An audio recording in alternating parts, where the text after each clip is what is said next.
Chapter 860. Please scan the QR code below to download the app for more interesting content. More novels are updated faster. Millions of novels are free to read. You can find all the novels that you can't find on the internet here. What will come will come. It's useless to be afraid. From the first day they entered the Ghost Mountain, they knew that the war outside would spread here one day.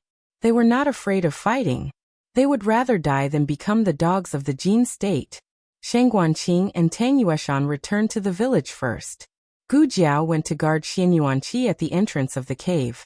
He had protected others for most of his life. This was probably the first time someone had protected him silently. Gu Jiao sat cross-legged next to him. She looked at him deeply and said softly, "You must remember soon, Xian Yuanqi." Tang Yueshan didn't go back to sleep after he returned. He stood at the entrance of the village with a big bow on his back, staring in the direction of the forest. When the sky was misty, a ghost soldier quickly came out of the forest and reported to Shang Guanqing, "The Jin state has sent out their troops. They're coming toward the Ghost Mountain." Shang Guanqing asked, "How many troops did they send?" The ghost soldier opened his mouth and said reluctantly, 20,000. Shang Guanqing put his hands behind his back and frowned. Obviously, this number was beyond his expectation. Gongsun Yu had sent 20,000 regular troops to deal with the 300 bandits in the Ghost Mountain. He really thought highly of the Ghost Mountain. "Tell them not to light any fires in the morning. Do everything according to the plan," Shang Guanqing ordered. "Yes." The ghost soldier quickly returned to the forest after receiving the order. Tang Yueshan entered his room and asked, "Is the Jin state army coming?" Shang Guanqing nodded. He didn't look as calm as last night. 20,000 troops, he said. Tang Yueshan's eyes trembled. "What? 20,000? Is Gongsun Yu crazy? He sent 20,000 troops to deal with the Ghost Mountain." Shang Guanqing said, "Gongsun Yu's grandfather was buried in the Ghost Mountain. Maybe he has an unusual anger toward the Ghost Mountain. But you're right. He's crazy." Tang Yueshan asked, "Is there a retreat route? What's behind the mountain?" Shang Guanqing said seriously, "It's a lake, a boundless lake." That meant that there was no way to withdraw. Tang Yueshan asked again, "What about the east and west?" Shang Guanqing said, "There's a lake after climbing over the mountain. There aren't enough boats in the village." Tang Yueshan sensed that the situation was not good. Then, Shang Guanqing's expression suddenly relaxed. "Don't worry too much. Ghost Mountain is not as weak as you think. Although 20,000 Jin soldiers are troublesome, they can still hide from them. We will be safe when the Imperial Court's forces come to take back Puqing City." Tang Yueshan looked at him strangely. Half an hour later, Tang Yueshan realized that he was serious about hiding. He hit the stone bell at the entrance of the village 3 times. After a short while, the villagers came out of their houses one after another. They were all ready to go. Tang Yueshan's jaw dropped. "Seriously? So fast?" Shang Guanqing enjoyed Tang Yueshan's expression package very much. He raised his eyebrows and said, "I packed it up last night. Otherwise, why would the villagers not sleep when it was so late at night? Were they doing farm work?" The moment the Jin army entered the mountain, he immediately started the emergency plan. Although it was a few days earlier than expected, it was not a big deal. Tang Yueshan said, "I'll go to the front." Shang Guanqing said, "No, you're responsible for protecting the villagers. The ghost soldiers in front will withdraw soon." Ghost Mountain was not the home field during the day. Shang Guanqing would not make unnecessary sacrifices if he could not win. Tang Yueshan looked at Shang Guanqing in surprise.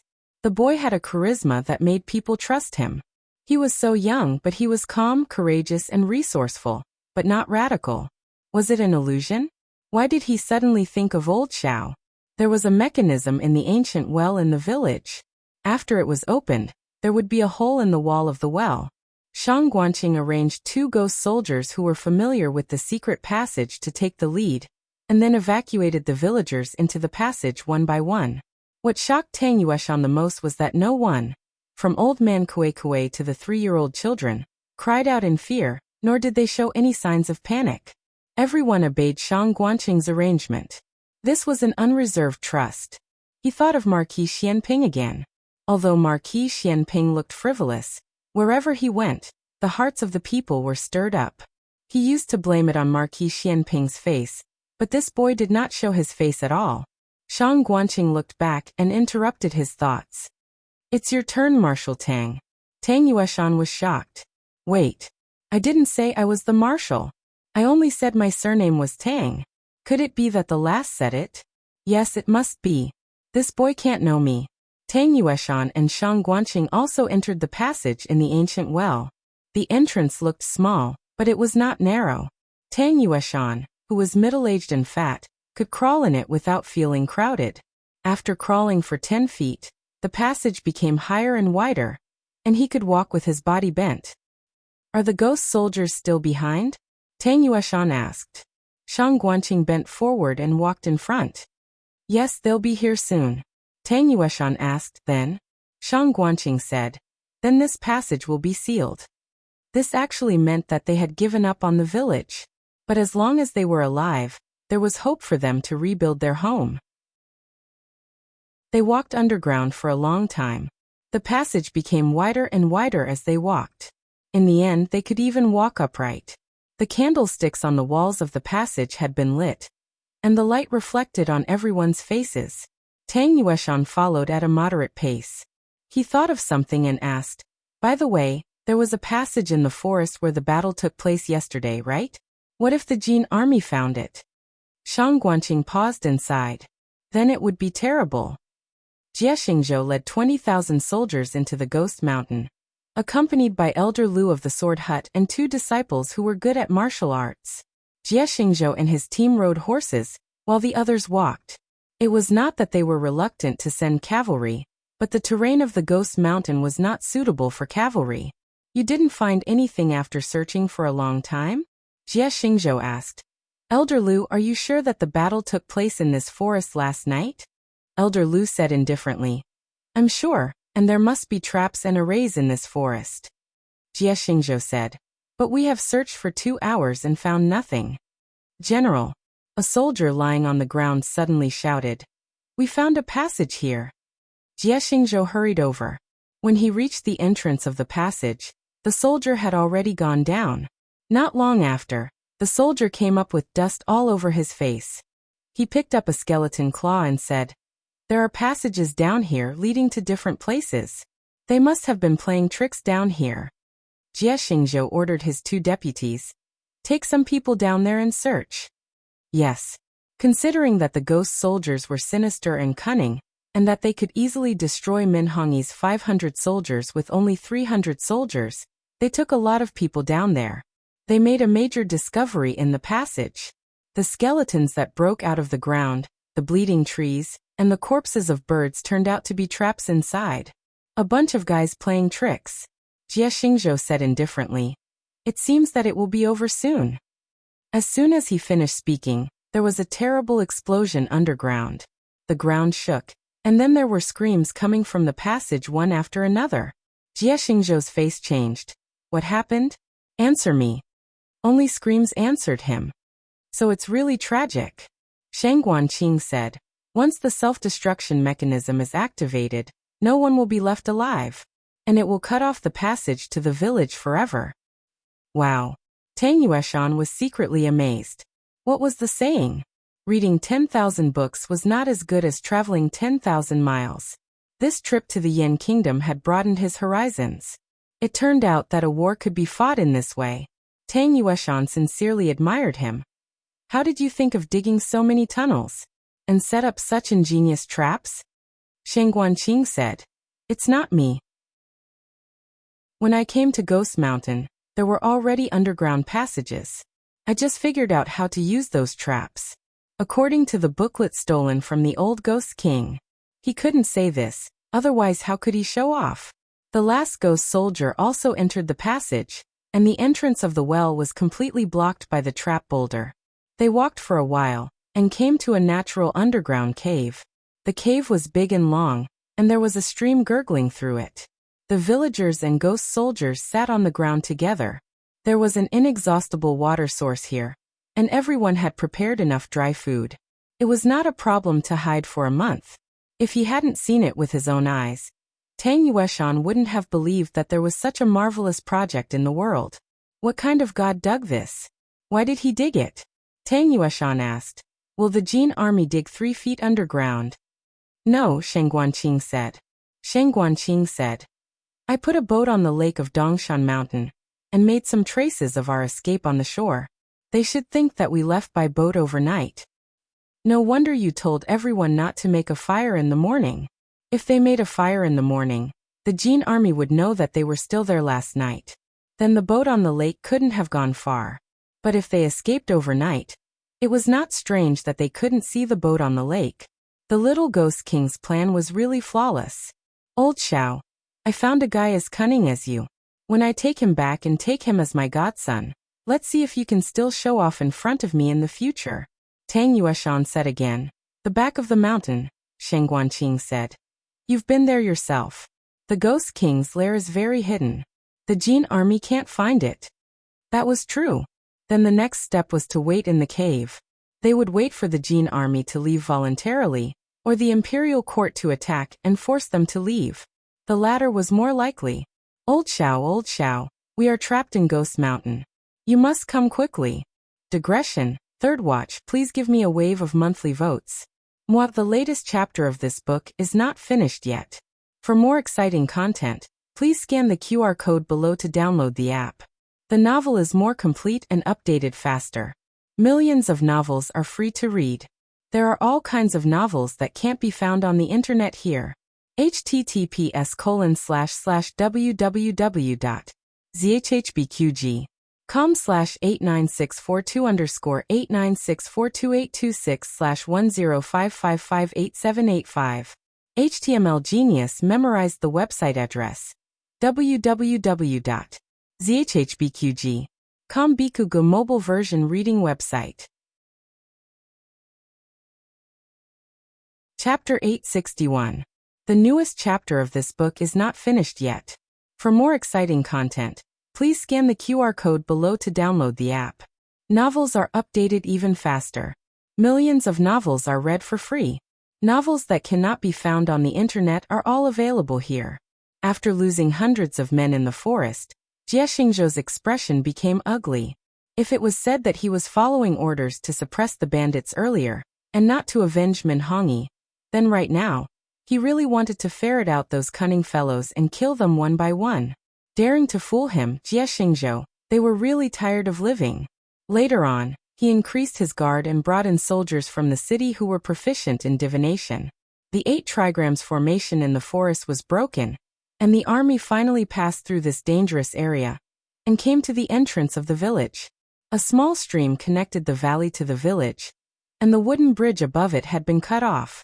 However, the river was not wide, and it was not a problem to build a temporary wooden bridge. I'll have to trouble Elder Lu, Jie Xingzhou said. Elder Lu sat on the horse and turned his head, gesturing to the 2 disciples behind him. The 2 disciples understood and pulled out their swords from their waists. Then they chopped down the 2 big trees at lightning speed and split them in half. Jie Xingzhou's deputy general called over a few capable soldiers and used ropes to tie the wood together. The curved parts were embedded in the mud, and spears were used to fix the 2 sides to prevent the wooden bridge from flipping over. This process only took half an hour, and could be said to be extremely fast. The Jin army's war horses could not cross such an unreliable, dangerous bridge, and could not cross it like the Black Wind King. Jie Xingzhou and his men could only dismount and walk across the bridge. A deputy general said, I heard that the Yan country's Black Wind cavalry is very strong. Once we beat them, I'll capture the Black Wind King and give it to General Jie.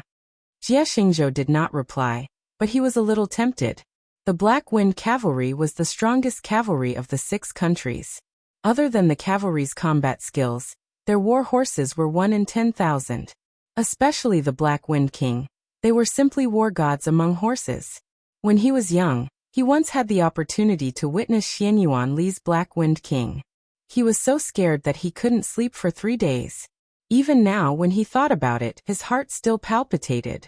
Of course, he wouldn't be frightened by a horse anymore.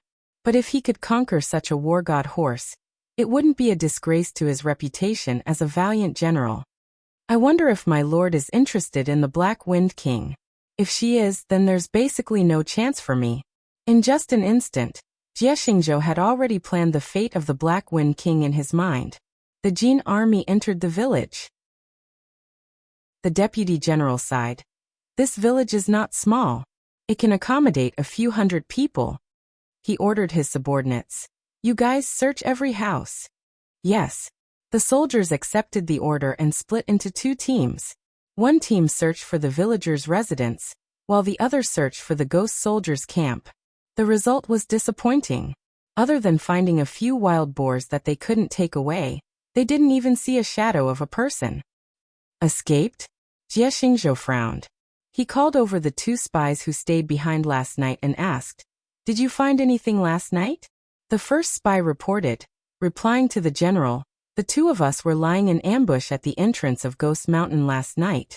We confirmed that no one came out of Ghost Mountain. Jie Xingzhou randomly entered a kitchen and reached his hand into the stove to feel it. It was cold. He ordered, Check the other stoves. Yes. The soldiers checked one by one. None of the stoves had any temperature. With the current weather, if a fire was lit in the morning, the stove would still have some residual heat. Suddenly, another soldier walked over quickly. He cupped his fists and saluted. General, there's a discovery on the eastern mountain. Jie Xingzhou brought his subordinates to the location the deputy general mentioned. The Green Mountains were surrounded by sparkling water. The lake stretched as far as the eye could see. Ghost Mountain was surrounded by water on 3 sides. There was only one entrance, which was the southern mountain. At this moment, on the shore of the eastern mountain, everyone found a large number of footprints and traces of ships that had docked there. There were even some scattered items such as shoes and purses. There was also a small boat on the shore. The bottom of the boat was leaking. Judging from the new cut on the wooden planks, it was newly left behind. Combined with the evidence that there was no fire in the stove in the morning, everyone could not help but imagine the scene of the villagers escaping in the night. It was dark, they could not see the road, dropped things all over the ground, and even accidentally damaged the small boat. Everything was reasonable. There was no other explanation. If Min Hongyi was here, he would definitely lead the army to the other side of the lake to catch the villagers. However, Jie Xingzhou was not so simple. Zhongcheng. He called his deputy general. Where is the other side of the lake?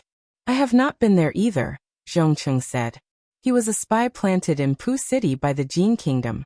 He was very familiar with the terrain of Pu City, except for Ghost Mountain, which was like a forbidden area. Jie Xingzhou said, Repair the boat and send 2 people who know how to swim over to look for them. Yes. Regarding Jie Xingzhou's decision, Shang Guanqing had already predicted it. Shang Guanqing was not worried at all. This was because there was only a small boat here. It could only seat 2 to 3 people at most. The lake was very big. There were green mountains on both sides of the lake. At the end of the green mountains, there was a very steep waterfall. Those who had not been there would not be able to return. Of course, with Jie Xingzhou's intelligence, he would not only make one plan. As expected, Jie Xingzhou immediately instructed the remaining deputy general. You guys have to look around. You have to search every mountain. Pay attention to the hidden caves and entrances. Don't miss any clues. Everyone received the order and dispersed. Gu Jiao sat at the entrance of the cave. She already knew that the Jin army had entered the mountain. She also heard the sounds of Shang Guanqing leading the villagers to leave. At this moment, the Jin army was wantonly searching. She did not know if they would find any clues. 2 Jin soldiers pushed aside the bushes outside the crevice. From the outside, it looked like no one could enter the crevice. The 2 took out their swords and poked inside. Then they left in disappointment. Wave after wave of Jin soldiers came, but they did not find the cave behind the crevice. There were trees and grass outside the cave. There was food and water inside the cave. There was no need to worry about starving. Gu Jiao glanced at Xian Yuanqi, who was still in a meditative state. Then, she continued to meditate and protect him. The Jin army's search lasted until evening. They had almost searched the entire Ghost Mountain, but still found nothing. In a large cave with a gurgling stream, 300 ghost soldiers were stationed beside the stream. Behind them were more than 500 villagers from the village. A few ghost soldiers who had returned from the various passages reported the situation on the ground to Sheng Guanqing. They seemed to have stopped searching. But Jie Xingzhou did not immediately give the order to retreat. He seems to be waiting for the Jin army who went to search the lake to return. Those 2 Jin soldiers were most likely killed. He won't be able to wait. Sheng Guanqing nodded.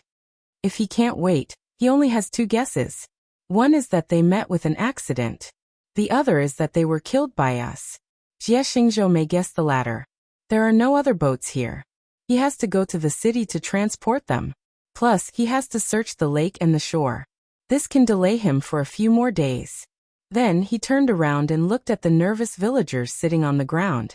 He said, "Don't be afraid. We are very safe now. If they can't find us, they will naturally believe that we have successfully moved." Then what? A villager asked. Then, the imperial court's army will attack us. It was Tang Yueshan who spoke.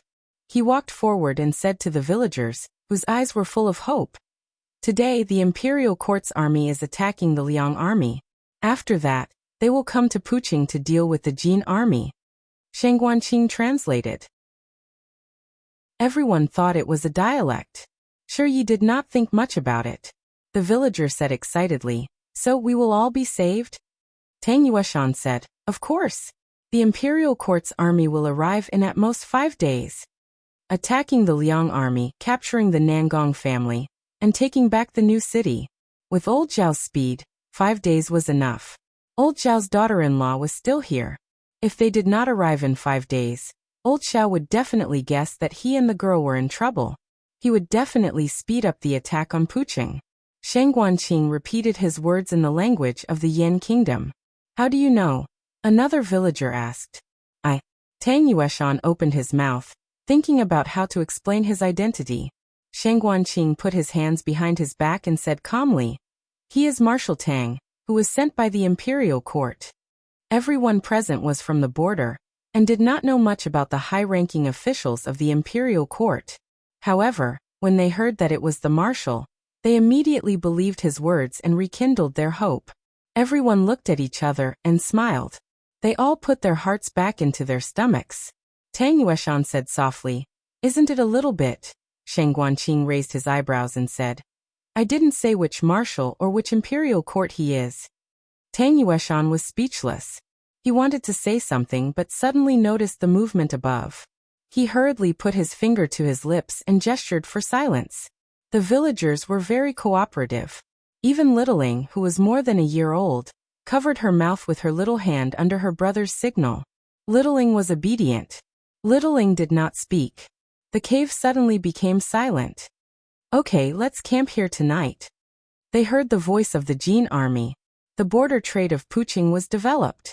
Before the outbreak of the war, there were many shops opened by the merchants of the Jin kingdom in the city. Basically, the people here could speak both the Jin kingdom and the Yan kingdom. The Jin army actually camped above them. It was a lucky hit. Sheng Guanqing gestured and said, "Don't worry. Just keep quiet." Everyone nodded. It happened that it was late now. They should sleep. When they woke up, the Jin army should have left. "Don't sleep if you snore," Sheng Guanqing whispered. Tang Yueshan just lay down with his bow, and then sat up with a dark face. At night, everyone on the ground and underground fell asleep. Ghost Mountain fell into silence. Tang Yueshan did not dare to sleep too deeply. He found an open space with his bow and sat down. He leaned against the wall and closed his eyes from time to time. In the middle of the night, he heard an unusual sound. It seemed to be a painful groan. He frowned and looked in the direction of the sound. With the light of the luminous pearls on the wall, he saw that it was a pregnant woman with a big belly who was groaning in pain. Tang Yueshan remembered that she was the mother of the little girl, Littling. Her husband was killed by the Jin army in Puqing. She was rescued by Sheng Guanqing and brought back to Ghost Mountain with her son and daughter. The ghost soldiers on duty were patrolling somewhere else. Tang Yueshan was the only one awake at the moment. Tang Yueshan looked at her in confusion. He did not understand what had happened to her. The next second, Tang Yueshan saw that she took out a dagger and cut her own neck with her teeth clenched. Tang Yueshan's heart skipped a beat. He flashed over and grabbed her wrist. He lowered his voice and asked, "What are you doing?" The moment she took out the dagger, he almost thought that she was a spy, who knew that she was going to commit suicide. The woman's surname was Zhang. She was soaked in cold sweat and her face was pale. Tang Yueshan vaguely realized something. He looked at her painful expression and her bulging belly. You're not going to give birth, are you? What's going on?" Shang Guanqing woke up from his sleep and walked over. He looked at the water stains under the woman's dress and frowned. He said calmly, "The water broke. The baby is going to be born." Mrs. Zhang was only 8 months pregnant. It was not the expected date. Maybe it was because of too much pressure that she gave birth prematurely. Mrs. Zhang endured a wave of terrible pain. She choked with tears in her eyes. "I can't give birth. I can't." Jin Jun was on the ground. Once her child was born, the cries would expose everyone's hiding place. She cried in pain and despair. "I'll die. Little Ling will die. Little Hui will die. You will all die." She couldn't ruin the lives of her children and the whole village just because of a baby in her belly. Shang Guanqing looked at Little Ling, who was snoring next to her. He looked back at the sleeping villagers and made a decision in his heart. He said seriously, "I'll take you to another place to give birth. You have to bear with it." Mrs. Zhang choked. Won't we be exposed?" Shang Guanqing said. "Many premature babies don't cry loudly. If we go further away, we may not be discovered. If it really comes to that point, I'll kill him myself." Tang Yueshan was shocked. He actually understood. He looked at Shang Guanqing in disbelief. He couldn't believe that this child could say such words. For him, cruelty was a more difficult choice than kindness. But if he didn't do it, thousands of people would lose their lives. Compared with letting Mrs. Zhang's hands be stained with the child's blood, he would rather do it himself and let himself bear this shadow for the rest of his life. Mrs. Zhang nodded with tears in her eyes. Shang Guanqing woke up an old woman in the village and called a few ghost soldiers. He ordered them to do something. The ghost soldiers found an emergency stretcher in the cave and carried Mrs. Zhang away. Shang Guanqing woke up an old woman and asked her to help take care of Mrs. Zhang's children, lest they feel uneasy and scared when they woke up and found that their mother was gone. "What happened?" the old woman asked. The villagers woke up one after another. Because they were trapped in the cave, everyone's mental state was extremely tense. Even the slightest movement of the wind would cause them to be extremely afraid. Shang Guanqing stood under the cold pearl light and said calmly, "I'll take care of it. Go to sleep." He exuded an aura that made people believe in him. They didn't ask any more questions. They nodded and went to sleep obediently. Tang Yueshan went with him to the place where Mrs. Zhang gave birth. It was a small cave at least 100 feet away from here. It was originally used for storage. Mrs. Zhang was lying flat on the ground on a stretcher. The old woman was not a midwife. Compared to men, she had more experience in childbirth. She accompanied Mrs. Zhang to give birth inside, while Shang Guanqing and others all stayed outside the cave. "Do you have any wood?" The old woman came out and asked. "How big do you want?" Shang Guanqing asked. The old woman said, "It doesn't need to be too big. Let her bite it in her mouth so that she won't make too much noise and hurt herself." Shang Guanqing pulled out the cork on the water bag. "Is this okay?" The old woman shook her head. "No." "What about this?" Shang Guanqing pulled out the wooden hairpin on his head. The old woman shook her head again. "No." Shang Guanqing hesitated for a moment, then took out a very old wooden dagger from his arms and handed it to the old woman. The old woman smiled. "This should be enough." Then she turned around and went into the small cave with the dagger. Tang Yueshan noticed that Shang Guanqing's expression showed a moment of disappointment. Was the small wooden dagger something very precious? But it didn't look precious. If he liked it, he could carve 10 or 8 daggers for him when he became his godson. Mrs. Zhang's labor pains began during the day. At this time, her uterus was completely open, but she still couldn't give birth. "Oh, I'm afraid it's not good." The old woman came out anxiously and said to Shang Guanqing, "Mrs. Zhang is having a difficult labor." Women had to go through the gates of hell to give birth. Once they had a difficult labor, It was very likely that both the mother and the baby would die. Tang Yueshan punched himself in the palm of his hand and muttered, "If only that girl was here." "What's wrong?" A familiar young man's voice suddenly appeared at the other end of the passage. The two ghost soldiers quickly became alert. "It's me," Gu Jiao said. Shang Guanqing waved his hand, and the two ghost soldiers stepped aside.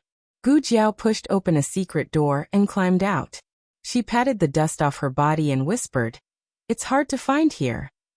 Shang Guanqing looked at her suspiciously. "Did you come from the back mountain?" Gu Jiao said. "Where else could I come from? From the camp of the Jin army?" Shang Guanqing couldn't hide his surprise.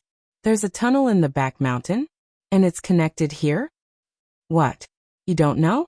"Well, she just found out. She was bored and strolled around Xian Yuanqi's cave residence. Then she accidentally touched a mechanism and fell into a tunnel. She wanted to walk back, but she didn't expect to meet them after walking around." Tang Yueshan grabbed her wrist and walked over. "You came at the right time. A woman is having a difficult labor. Go in and have a look. Is she a virgin or a menstruating woman?" After asking, Gu Jiao saw the two people's confused faces. She said, "Oh, has she given birth before?" "She had 2 children, Shang Guanqing said. Gu Jiao asked, "When did it happen?" Shang Guanqing said, "I don't know the details. She has been enduring it." "Okay, I see." Gu Jiao entered the small cave where Mrs. Zhang gave birth. Mrs. Zhang's face was pale, and she was biting a small wooden dagger. There was no dry spot on her body, and even the stretcher under her was soaked with sweat. "Do you feel like you're going to go to the toilet?" Gu Jiao asked. She nodded with difficulty. Gu Jiao checked her. The cervix was open, but the fetus was not in the right position. It was not ready for a cesarean section. Fortunately, her amniotic fluid was not broken, and the fetus could still swim in the womb. The orthodontic surgery that she stole from the old traditional Chinese medicine doctor in her previous life should come in handy. "I hope it's useful for you." Time ticked by. Shang Guanqing and Tang Yueshan were guarding outside the cave. They looked calm, but their palms were sweating. Tang Yueshan never dreamed that he would one day be guarding a woman to deliver a baby. What was going on? He paced up and down in the tunnel, talking to himself in a low voice. "It's been a long time. Could it be that she can't give birth? No, that girl's medical skills are so good. Why didn't I know that giving birth is so dangerous? Sister-in-law has worked hard giving birth. I'll make it up to her when I go back." With Mrs. Zhang's last groan, a baby with bruises all over his body fell to the ground. It was a baby boy. Although he was less than a month old, he was not small. "Why is there no crying?"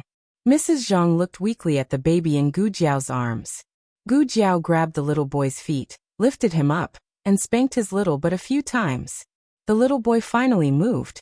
He clenched his little fists, opened his little mouth, and cried. His crying was so loud that it made Shang Guanqing and Tang Yueshan's hair stand on end. What happened to the premature baby? Even a full-term baby wouldn't cry as loud as him, right? In the tent on the ground, Jie Xingzhou and Elder Lu opened their eyes almost at the same time. Both of them had good hearing, but they were not sure if they had heard wrongly. The two of them walked out of their respective tents. When Jie Xingzhou saw Elder Lu, he was half sure. "Did you?" Elder Lu nodded. "I thought I heard wrongly. It seems that General Jie heard it too." Jie Xingzhou chuckled. "It's not a ghost crying in the middle of the night, is it?" Elder Lu said indifferently. "If General Jie believes in ghosts, I have nothing to say." Jie Xingzhou said coldly, "Humph, even if there is a ghost, I will find the crying little ghost." Elder Lu said, "The sound seems to be coming from underground." The two of them lay down and put their ears to the ground. At this moment, lightning flashed across the sky, followed by a clap of thunder. Wah! The baby's crying was perfectly covered by the thunder. The two of them stood up. Jie Xingzhou asked, "Elder Lu, what do you think?" Elder Lu said with amusement, "The commander of this operation is General Jie. I will listen to General Jie's orders." Jie Xingzhou looked up at the lightning that was jumping on the dome like a dragon, smiled, and said, "They are really lucky. No, we are really lucky." A confident smile appeared on Elder Lu's face. Although the thunder is dense and covers the baby's cries, we can be sure that there are people underground. We just need to dig 3 feet underground, and we will definitely dig them out. Underground. Madame Zhang had fainted from exhaustion. Gu Jiao hugged the crying little guy and stuffed his thumb into his own mouth. He didn't even suck twice before he fell asleep. The people in the passage heaved a sigh of relief. Tang Yueshan asked with the last hope. The first sound was not covered by the thunder just now. We shouldn't be so unlucky to be discovered, right? Sheng Guanqing sent the ghost soldiers to investigate the situation. The information he got was that the Jin army on the ground had all been awakened by Jie Xingzhou. It seems that they have discovered us and are preparing to dig the ground. But they don't seem to be sure of our specific location. They started digging in the village. The ghost soldiers reported. Tang Yueshan guessed it from his expression. He closed his eyes. As expected, there was no such thing as luck on the battlefield. The slightest carelessness could lead to death. Sheng Guanqing clenched his fists. Tang Yueshan knew what he was thinking. He patted him on the shoulder and comforted him. It's not your fault. This place is actually very hidden. Ordinary crying can't be heard. These were not comforting words. He remembered that when Tang Ming was born, he was strong, but his crying was not as loud as this baby. His baby was comparable to Tang Ming's baby. Seeing that Sheng Guanqing did not speak, he asked, "Do you really want to kill this baby?" Sheng Guanqing looked at the baby in Gu Jiao's arms. He slowly loosened his clenched fists and sighed. "We've been exposed. Killing him won't help." Gu Jiao asked Sheng Guanqing, "How long can you hold them off?" Sheng Guanqing took a deep look at Gu Jiao and asked, "What do you want to do?" Gu Jiao lowered her head and took the baby's finger out of his mouth. She said, "He will still cry when he wakes up. When the thunder stops, the Jin army can easily find your location. I'll take him away." Sheng Guanqing said, "Where are we going? The Ghost King's lair? We'll be exposed." Gu Jiao said, "No, back to Cuyang." Sheng Guanqing was shocked. "You," Gu Jiao said calmly, "I'll go back to Cuyang to get reinforcements. Give me 2 days. The Black Wind Cavalry and the Imperial Army will arrive at the city. This would be the final battle. It's useless." Sheng Guanqing turned around. "Even if you get out of Ghost Mountain, you can't get out of Puching." It was easy to enter Puching but difficult to get out. Moreover, the checkpoint at the city gate must be stricter if they wanted to catch people from Ghost Mountain. Even if he did it himself, he might not be able to successfully send them out of the city. Gu Jiao said, "We'll know if we can get out or not. Besides, you guard Ghost Mountain. I'll find a way to get out of the city. You just need to tell me which passage leads out of Ghost Mountain." In her dictionary, there was no such thing as retreating. Sheng Guanqing asked, "Are you sure you want to do this? It's dangerous." She was not afraid of danger, but she thought of Xian Yuanqi. At this moment, she still had a strong intuition that if she left here, she might never see him again. Those secrets would also be sealed forever. 1,000 lives and the truth she wanted to find out. Without any hesitation, she made a choice in her heart. Digression, Xian Yuanqi. "I heard that you want to leave me behind." Jiao Jiao. The battle was almost over. The chapter of Yan Kingdom was coming to an end. The latest chapter of this book was not finished yet. For more exciting content, please scan the QR code below to download the app. The novel was updated faster. Millions of novels were free to read. There were all kinds of novels that could not be found on the internet here. https://www.zhbqg.com/89642_8964286/1055364990. HTML Genius remembered the website address in 1 second. www.zhbqg.com Bikuga mobile reading website. Chapter 862. The latest chapter of this book is not finished yet. For more exciting content, please scan the QR code below to download the app. Novels are updated faster. Millions of novels are free to read. Novels with content that can't be found on the internet are available here. Madame Zhang did not expect that she would give birth prematurely. When she packed her luggage, she did not bring the baby's clothes. Gu Jiao had no choice but to find a clean set of clothes to wrap him up. Then, she used the cloth to wrap the child in front of her chest. Tang Yueshan wanted to share her burden, but he didn't dare to touch the newborn baby. He was afraid that his hands and feet were too clumsy, and he would accidentally break his thin little arm. He carried his big bow on his back, dozens of arrows in the quiver, and a long sword at his waist. Gu Jiao's weapon was the silver spear that Black Impermanence threw to her. Although it was not as good as her red tasseled spear, it felt good. The failure and success of this operation were 50-50. If the newborn baby followed them, he might be killed by the Jin army. But they had to do it for the lives of the 1,000 people underground. Are you sure you don't need to bring more people? Shang Guanqing asked. Gu Jiao said. No, old Tang and I are enough. More people are not good for hiding. Tang Yueshan agreed. Yes, and you don't have many people. You'd better stay to deal with the Jin army. Shang Guanqing didn't insist. Before leaving, Mrs. Zhang woke up. Gu Jiao gave the baby to her, and asked her to feed him.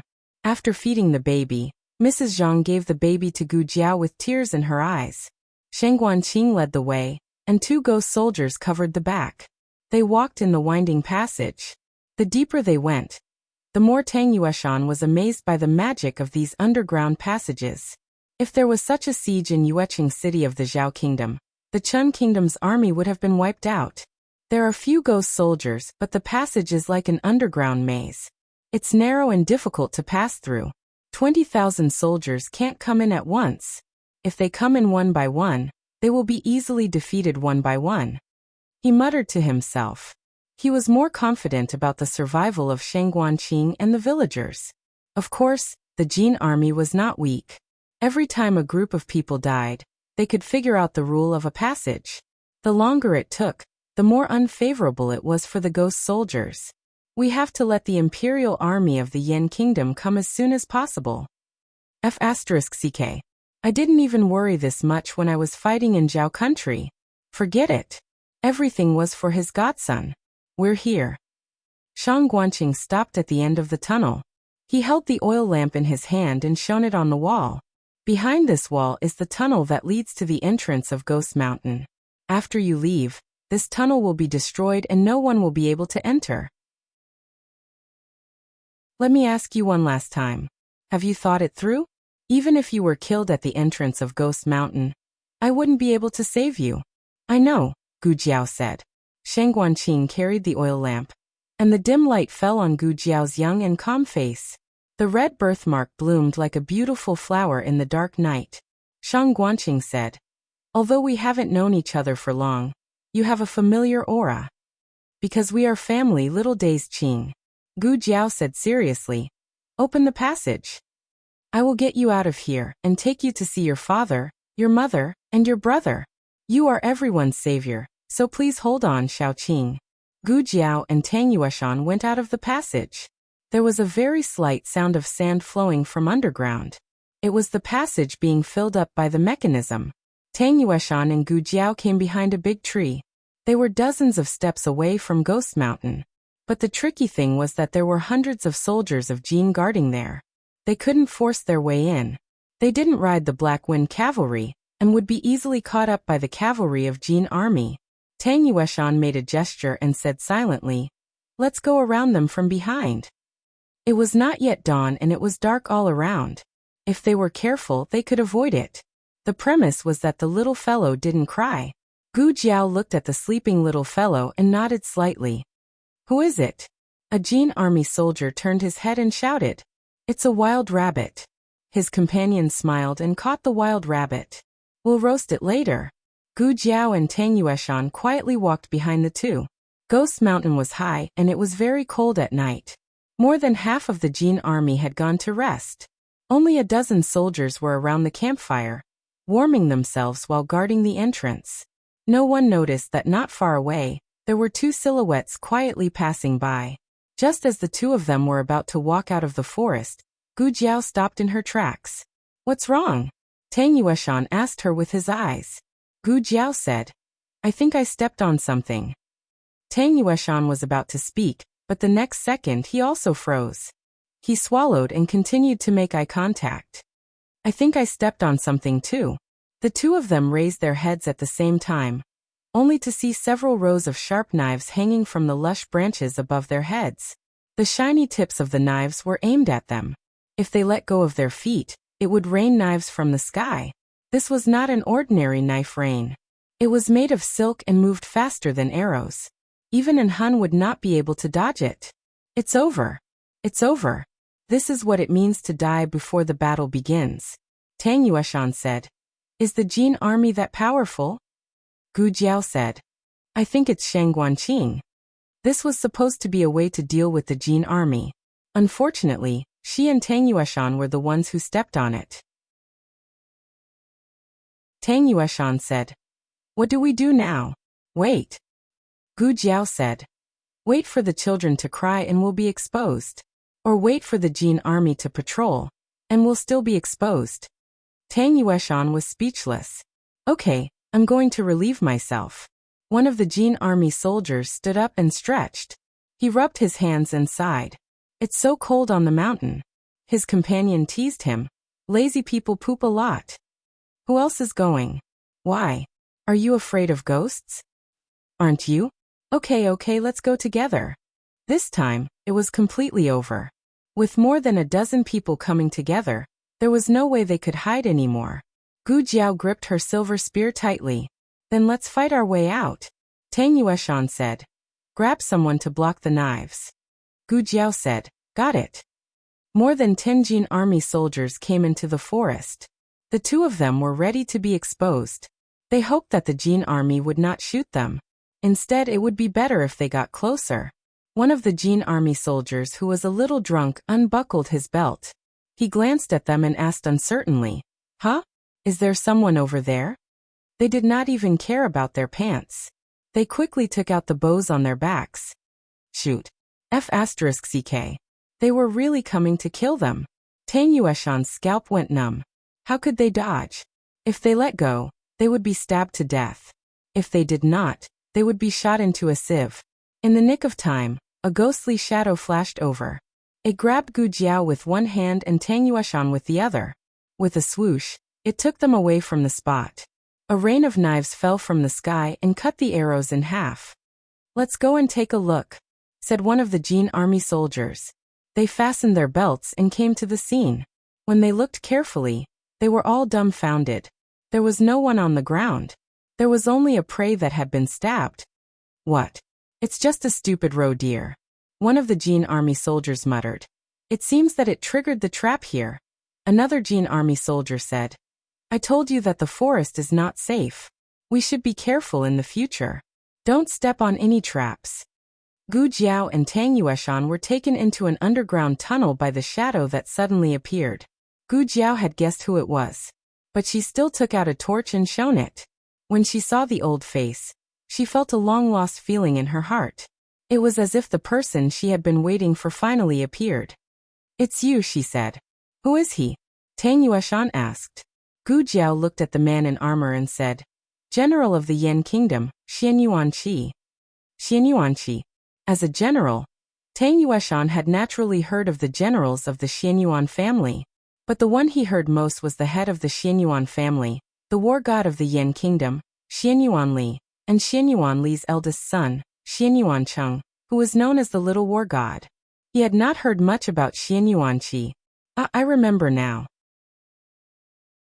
He is Xianyuanli's younger brother. Didn't he die more than 30 years ago? Tang Yueshan asked. He faked his death, Gu Jiao said.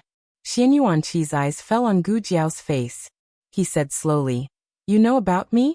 Gu Jiao thought for a while and said, Well, how should I tell you? Do you know about Shangguanqing's background? Xianyuanqi looked confused. It seemed that he did not know. Then he must not know about Xiaoheng's existence. It was better to use the identity of Duke Ongua. Gu Jiao said, Duke Ongua is my adoptive father. My name is Xiao Lulang. Xianyuanqi corrected her and said, You are a girl. This was not a woman's name. I almost forgot.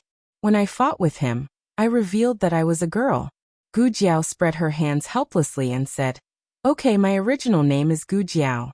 Xiao Lulang is my identity in the Yin Kingdom. This is the token of Duke Ongwa, and this is the token of the Crown Princess. Gu Jiao took out 2 tokens and handed them to him. Xian Yuanqi did not take the tokens. He just murmured the name in a daze. Gu Jiao. Tang Yueshan could understand a little, but it was not comprehensive. He looked at the 2 of them in confusion. He did not understand why Xian Yuanqi faked his death, and why he was in the Ghost Mountain. Also, this girl knew him. Could it be that Xian Yuanqi was the Ghost King in the back mountain? Tang Yueshan thought. Oh my god, this is too exciting. I want to leave the city, Gu Jiao said to Xian Yuanqi. Wait for an hour, Xian Yuanqi said. Then he turned and walked away. Gu Jiao followed him. Tang Yueshan stroked the big bow on his back, and quickly caught up with him. Gu Jiao did not expect that Xian Yuanqi would be brought back to the cave in the back mountain, which was commonly known as the Ghost King's lair. Tang Yueshan saw the Black Wind King in the lair, as well as the Black Wind Cavalry that he brought back from the forest. The Black Wind Cavalry was very happy to see Gu Jiao and rubbed its head against her. Gu Jiao also touched it. Boss.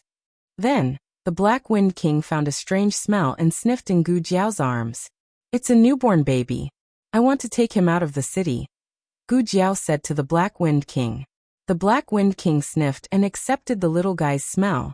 After Xian Yuanqi returned to the cave, he went to the stone steps at the entrance of the cave, and looked up at the endless night sky. His rusty armor reflected a cold light under the moonlight. Gu Jiao came to his side and sat down. She looked at him and said, Have you remembered? Since she had fallen off the horse, Gu Jiao decided to use her own voice. Yes, Xian Yuanqi replied. Not much. Gu Jiao nodded and asked. Do you remember why you came to the Ghost Mountain? Waiting for someone, Xian Yuanqi said. Is it the person who built the Ghost Mountain tunnel? Gu Jiao asked. Yes, Xian Yuanqi said. Who could be so powerful? Who could build such a sophisticated and huge project? Gu Jiao could not help but think of the First Lord of Shadows. But soon she shook her head. If that person was the Lord of Shadows, why didn't he come to see Xian Yuanqi for so many years? Gu Jiao felt that the First Lord of Shadows was probably no longer in this world. The little guy in her arms twitched. Gu Jiao patted him gently and said to Xian Yuanqi, By the way, I saw your son, Xian Yuanzheng. He is now a monk, and his Buddhist name is Liaochen. Xian Yuanqi's empty eyes flickered. He's still alive. He did not doubt Gu Jiao's words. So both father and son thought the other was dead. Gu Jiao nodded and gave him an affirmative answer. I met him in Zhao country. At that time, he was already Master Liaochen in the temple at the back of the mountain. Xian Yuanqi was already half a living dead. It was difficult for him to have any complicated emotions. But Gu Jiao still felt a little different from him. He said word by word. It's good that he became a monk. He was not really a monk. It was just a disguise. When you and your father meet each other, he will tell you about it personally. Gu Jiao said. He should be coming to the border soon. Liaochen secretly escorted little Jing Kong. When little Jing Kong safely entered Zhao country, he would leave for the west. He always thought that you died in the hands of Shirtian. If he knew that you were still alive, he would be very happy. Gu Jiao said, paused, turned to look at him and asked, Do you remember what happened with Shirtian back then? The latest chapter of this book is not finished yet. For more exciting content, please scan the QR code below to download the app. The novel is more complete and updated faster. Millions of novels are free to read. There are novels with connotations that can't be found on the internet here. https://www.zhhbqg.com/89642_896428286/1055155870. HTML Genius remembered the website address in 1 second. www.zhhbqg.com Biku Pavilion mobile reading website.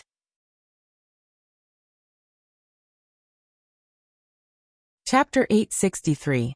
The latest chapter of this book is not finished yet. For more exciting content, please scan the QR code below to download the app. Novels are updated even faster. Millions of novels are free to read. Novels with connotations that can't be found online are all here. He hadn't heard this name for many years, but the memory of it didn't fade. Just a slight mention of it was like a piece of driftwood that had been pressed to the bottom of the water, finally breaking free from the big palm and rising to the surface.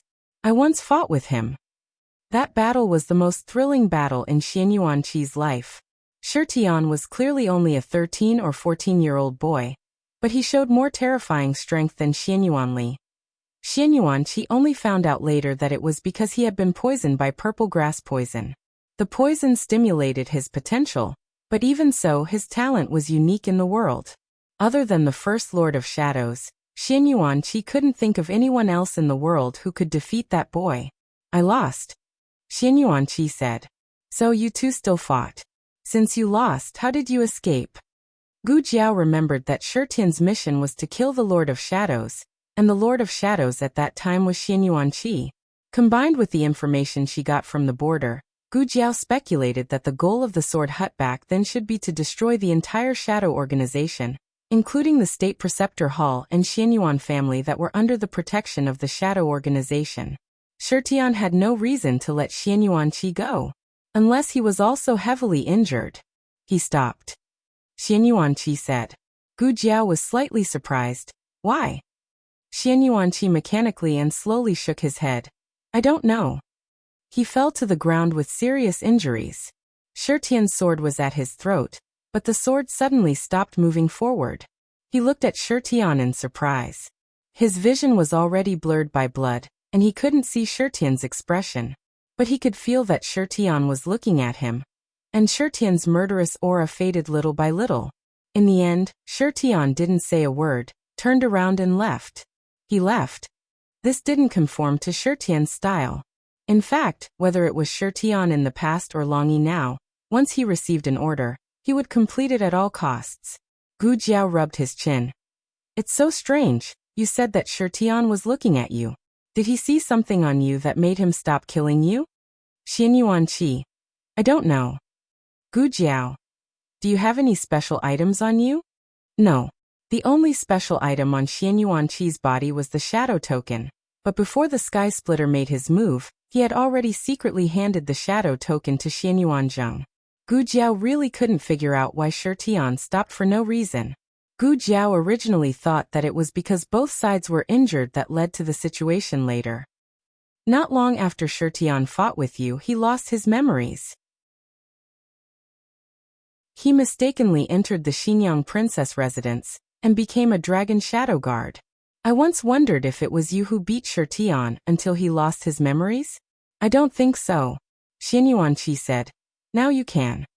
In other words, he didn't have this ability at that time, but Xian Yuanqi, who had become half a living dead in Ghost Mountain, had reached a realm that ordinary people couldn't reach. Gu Jiao. Then what happened?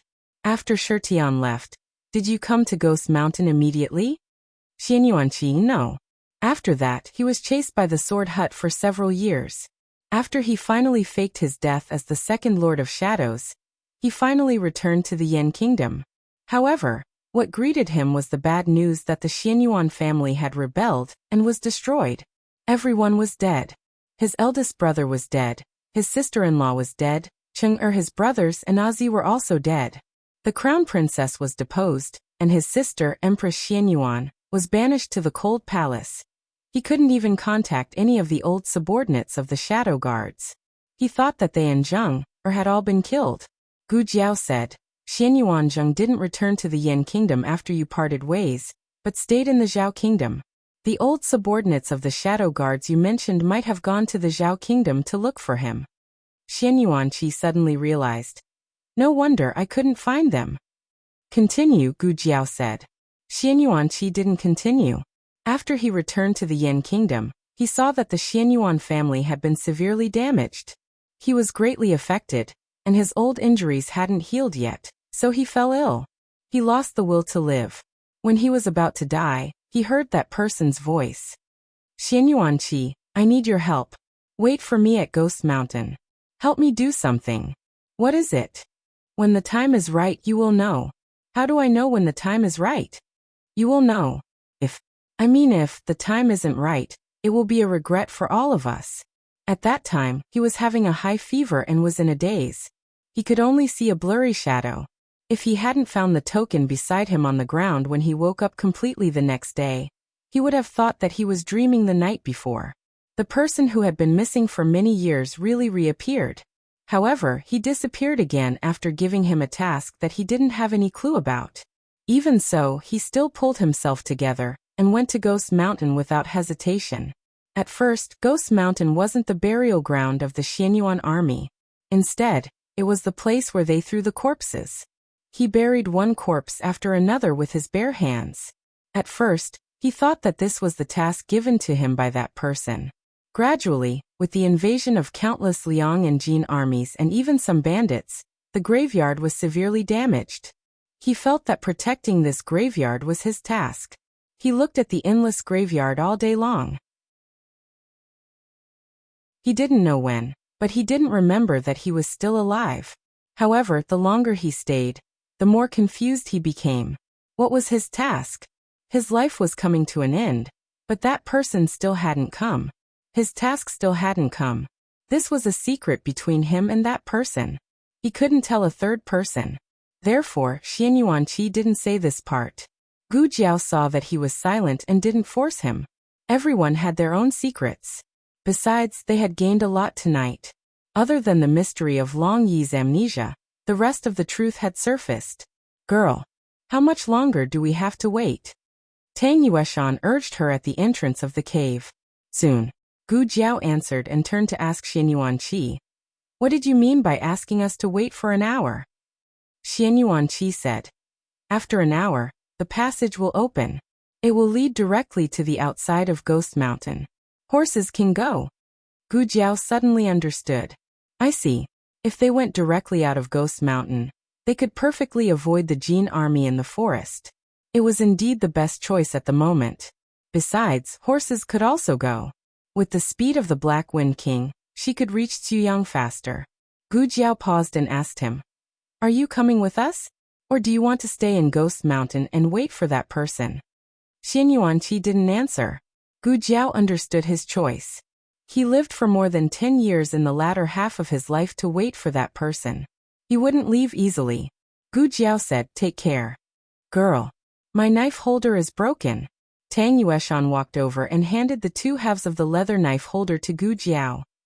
How did it break? Gu Jiao asked. Tang Yueshan's eyes flashed. I don't know. It just suddenly broke. He would never admit that he wanted to ride the Black Wind King secretly, but it was bitten by the Black Wind King. Gu Jiao took the knife holder over. She had a needle and thread in her first aid kit, but it was inconvenient for her to move with a child in her arms. She knocked the purse away and the small notebook in the purse fell out. Xianyuanqi went to help her pick it up. He didn't mean to peek, but the small notebook was open. He inadvertently caught a glimpse of a few lines of words. I hate writing about policy in the month since I came to the Yen Kingdom. The runner-up of the archery competition will get 1,000 taels of gold. The monarch is so generous. I will work hard to get the second place. I really want to beat Muchuan to death. Put Han Yi in a sack. Give me the mysterious energy. These little notes after coming to the Yen Kingdom were all written in the language of the Yen Kingdom. Xianyuanqi paused in picking up the small notebook. Gu Jiao only thought that he was stuck in the armor and couldn't bend down. She didn't take it to heart. I'll do it myself. Gu Jiao picked up the small notebook and put it back in the purse. Then she sewed Tang Yueshan's knife holder stitch by stitch. Here. Tang Yueshan looked at the knife holder in his palm, and the corner of his mouth twitched. Girl, did you sew it wrong? Gu Jiao. Oh. Yao taught her to sew the thread inside, but she hadn't done it for a long time after coming to the Yen Kingdom, so she forgot. Just use it. If you don't want to use it, just throw it away. It was impossible for her to sew it again. Tang Yueshan took the knife holder with a dark face. Gu Jiao stood up and said to Xianyuanqi, It's almost time, right? We should go. She then walked into the cave and asked, Where's the passage? Tang Yueshan caught up and asked in a low voice, That Ghost King, won't he go with us? Gu Jiao came to the Black Wind King and patted his horse's back. She answered, He wants to stay in the ghost mountain. As soon as she finished speaking, Gu Jiao felt a terrible murderous aura coming from behind. She couldn't avoid it, or the Black Wind King would be hurt. She frowned and looked at the silver spear standing beside her. She grabbed it and blocked the opponent's attack. Xianyuanqi? Gu Jiao looked at him in disbelief. Tang Yueshan was also confused. He looked at the two of them and asked, "What's going on? Why are you two fighting? Aren't you on the same side?" Xianyuanqi's long sword pressed on Gu Jiao's silver spear. Gu Jiao felt an extremely strong pressure. Her arm began to ache and she couldn't hold it anymore. She took off the cloth bag in her arms and threw it to Tang Yueshan. Catch! Tang Yueshan caught the baby in the swaddling clothes steadily. Gu Jiao added her other hand in time, but she was still trembling under Xianyuanqi's pressure. Her right knee bent and she almost knelt to Xianyuanqi. "I won't kneel to you." Gu Jiao gritted her teeth and forced herself to pull back her knees that were almost on the ground. Xianyuanqi put away his sword. In the next second, he attacked Gu Jiao with an even fiercer killing move. Gu Jiao's face was serious. What happened to Xianyuanqi? Why did he suddenly want to kill me? The latest chapter of this book is not finished yet. For more exciting content, please scan the QR code below to download the app. Novels are updated faster. Millions of novels are free to read. Novels with content that can't be found online are available here. https://www.zhhbqg.com/89642_896/1055146996. HTML Genius memorized the website's address in 1 second. www.zhhbqg.com Bikuj mobile reading website.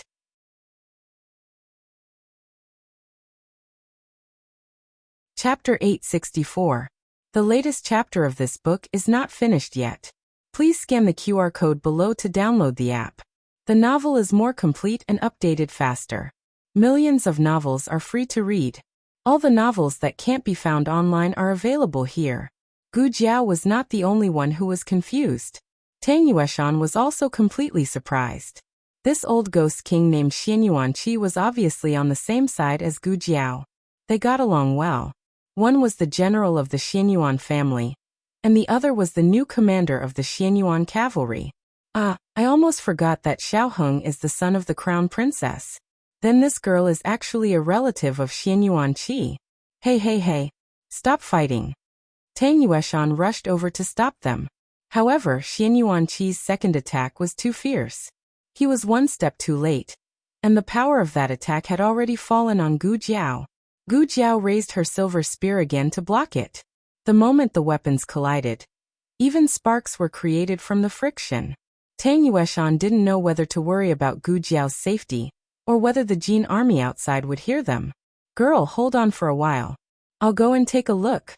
Tang Yueshan held the child in his arms in a very clumsy posture, and ran all the way to the crack outside the cave. He carefully listened to the movements behind the mountain. The patrolling Jin army had already left. They were probably transferred to the village to dig a tunnel. He took a deep breath. "Okay, you two continue to fight." No. Why fight? They were all on the same side. Tang Yueshan continued to go back to the cave to persuade them. In such a short time, Gu Jiao and Xianyuanqi had already exchanged 7 or 8 moves. Except for the first 2 moves, she was beaten down by Xianyuanqi in every move. When Tang Yueshan came in, she had just been hit by Xianyuanqi. Her whole body hit the rock wall behind her, and she spat out a mouthful of blood. Tang Yueshan's body shook. No way, this girl didn't even suffer such a serious injury when she was fighting at the border of Zhao country. Was Xianyuanqi serious? Did he want to kill this girl? Was he crazy? Tang Yueshan's eyes darkened. He flew up and raised his palm to attack Xianyuanqi. Xianyuanqi glanced at him from the corner of his eye, and turned around with a swoosh. His palm met Xianyuanqi's palm wind. The terrifying force was like gunpowder, exploding wildly within Tang Yu's body. The child in his arms cried out. His eyes trembled, and he hurriedly used half of his inner energy to protect the baby in his arms. As a result, Xianyuanqi's inner strength invaded his dantian unstoppably. When he landed on the ground, He also felt pain in his chest and spat out a mouthful of blood. "Don't come over." Gu Jiao used her silver spear to support her body and stood up. There was no fear in her eyes. She casually wiped the blood from the corner of her mouth and pointed her silver spear at Xian Yuanqi. "I will defeat him myself." This was probably the most arrogant thing Tang Yueshan had ever heard in his life. Defeating a freak like Xian Yuanqi? Girl, are you sure your brain isn't damaged? Tang Yueshan's strength was archery. In terms of archery, even 10 Xian Yuanqis were no match for him. However, in terms of one-on-one combat, Tang Yueshan was inferior to Xian Yuanqi. This was not because Tang Yueshan's martial arts were weak, but because Xian Yuanqi's martial arts were too terrifying. During these years in Ghost Mountain, he had already entered an unbelievable realm. Even if Long Yi came, it would be impossible for him to hurt him easily. Gu Jiao panted and looked at Xian Yuanqi with an unyielding gaze like a wolf. "In any case, I managed to withstand 2 moves from you. Earlier in the graveyard, I couldn't even take 1 move. Next, I'm going to be serious. You'd better not." Pa. Before she could finish speaking, she was sent flying by Xian Yuanqi's sword. Gu Jiao. Seeing that she was about to hit the stone wall again, Gu Jiao turned around and stepped on the stone wall. Borrowing the force, she jumped and attacked Xian Yuanqi with her spear. From this moment on, she did not need to defend. Attacking was the strongest defense. Gu Jiao attacked again and again, displaying the 7 styles of Xian Yuan to the extreme. Tang Yueshan was dumbfounded. This little girl's martial arts were much more powerful than when she was in Zhao country. Speaking of which, what kind of spear technique was this? It was so powerful. Even Xian Yuanqi was forced to retreat. Xian Yuanqi only retreated for a short while, and in the next moment, he launched an even more violent attack on Gu Jiao. All her escape routes were blocked. If Gu Jiao could not take this move, she could only die under his Qingfeng sword. But she had already used up the 7 styles of Xian Yuan. She had no more moves. Did Xian Yuanqi really want to kill her? Or was he just trying to scare her? If it was the latter, then he should have seen that she had reached her limit. She would definitely not be able to take this move. Xian Yuanqi did not have the slightest intention to stop. His sword was like a rainbow, and he suddenly slashed towards Gu Jiao's head. Gu Jiao smelled the scent of death. She could already see her blood splattering 3 feet away, and her head flying out and rolling on the ground. "Gu Jiao, when you come back, let's get married." "Jiao, are you going to war again? But war is very tiring. I don't want Jiao to be so tiring. You can only eat 3 pills a day. You can't eat more. When you finish eating all of them, I will be back." She wanted to go back. She could not die here. A cold glint appeared in Gu Jiao's eyes. Heat waves rolled across her chest, and her mind exploded. It was as if it was driven by instinct, or as if she had practiced it countless times. She suddenly held the silver spear in her hand and spun it above her head. Then, she slashed down at Xian Yuanqi's longsword with a force that could split mountains and seas. Tang Yueshan's breathing stopped. With a crisp sound, the weapons collided and sparks flew everywhere. Gu Jiao's spear slashed across Xian Yuanqi's Qingfeng sword. She stepped on the stone wall behind her, flipped in the air, and went straight for Xian Yuanqi's glabella. Her speed suddenly became unbelievably fast. Even Tang Yueshan could only catch a glimpse of her afterimage. Clang! Xian Yuanqi blocked her spear and grabbed her neck with his bare hands. "You lost." Gu Jiao said. "No." Xian Yuanqi frowned and looked down. He saw that Gu Jiao's other hand was holding a dagger, and it was pressed against his dantian. Xian Yuanqi's murderous aura faded, and he said calmly, "It's already good that you can reach this step." Gu Jiao was exhausted. She used the silver spear to support her body. In fact, she still lost. Her dagger pierced his dantian, which would only cause him serious injuries. If he broke her neck, she would die on the spot. Tang Yueshan came back to his senses. He held the child and looked at Xian Yuanqi with an ugly expression. "After all this time, you were just testing her martial arts? You were too cruel, weren't you? If she couldn't use the last 2 moves, she would have died under your blade." Xian Yuanqi didn't say anything. He just turned around and walked into the depths of the cave. All the mechanisms in the passage have been activated. We can go now.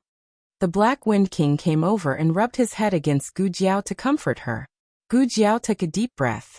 She looked at Xian Yuanqi's back, without looking back. An indescribable sense of strangeness surged in her heart.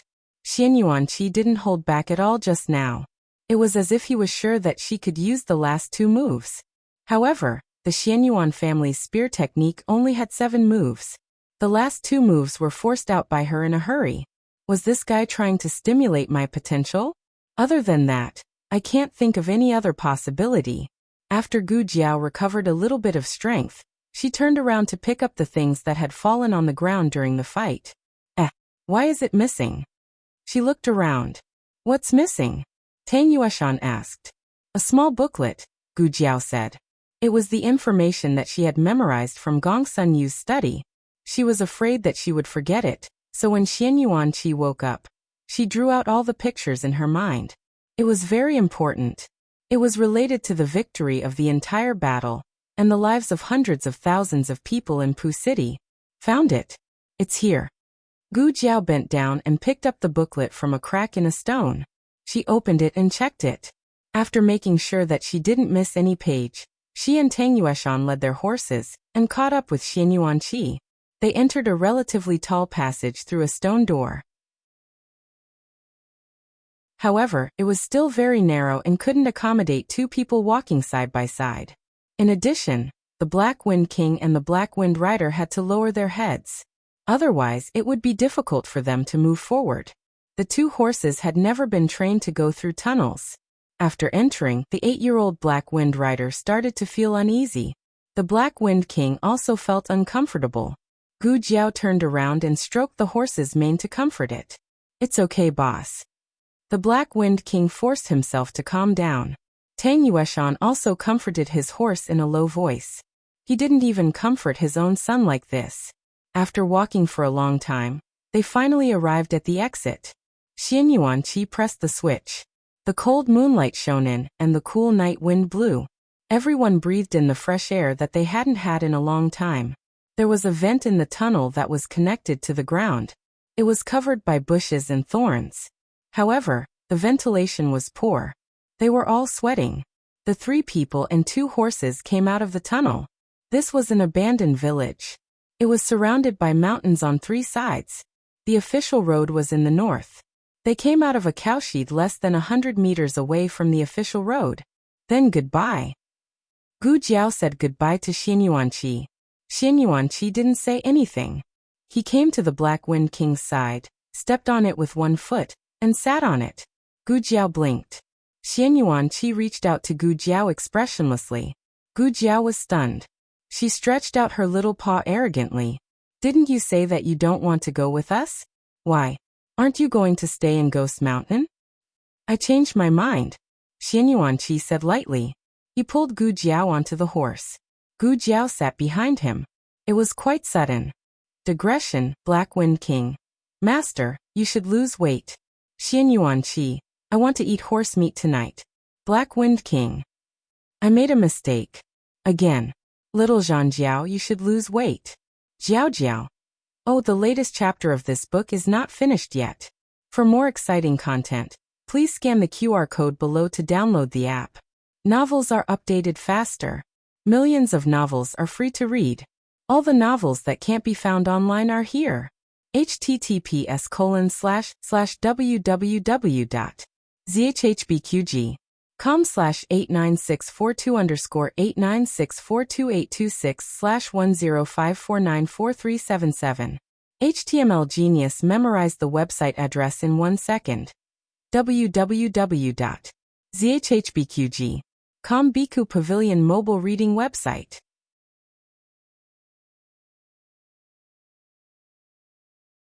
Chapter 865. The latest chapter of this book is not finished yet. For more exciting content, please scan the QR code below to download the app.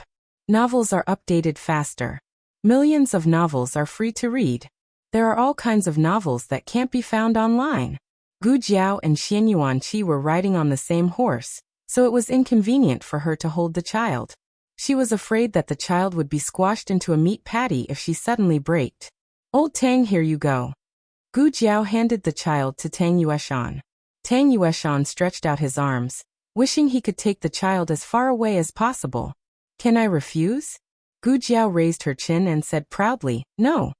Tang Yueshan looked at Xian Yuanqi, who was like a ghost king guarding the mountain, and held the child in his arms. It's okay, I'm going to have a godson soon. Although my godson doesn't practice martial arts, he's smart. After I save him, I'll let him deal with you big and small devils. Tang Yueshan was full of confidence, feeling that life was wonderful. They thought of two plans to get out of the city. One was to disguise themselves as merchants or commoners, but this plan was abandoned when they arrived in the city. The reason was that the city was under martial law. The number of patrolling Jin soldiers had doubled, and they could see the Jin soldiers on every street. Gu Jiao thought. Did the news of Ghost Mountain spread to the Castellan mansion? They thought we escaped from Ghost Mountain, so they suddenly increased the security in order to prevent us from leaving the city? In any case, if the situation was so tense, it was basically impossible to get out of the city gate. Then they could only implement the second plan. You guys wait here, Xian Yuanqi said. Gu Jiao and Tang Yueshan nodded. Xian Yuanqi jumped and disappeared into the night. About an hour later, he came back with a big bag, which contained 3 sets of warm Jin soldiers' armor, as well as their talismans and identity iron plates. I don't know the Jin language. What's the name written on it? Gu Jiao muttered. Don't look at me, I don't know it either, Tang Yueshan said. Gu Jiao sat on the horse and tilted her head to look at Xian Yuanqi. Her eyes seemed to be saying, you should know it, right?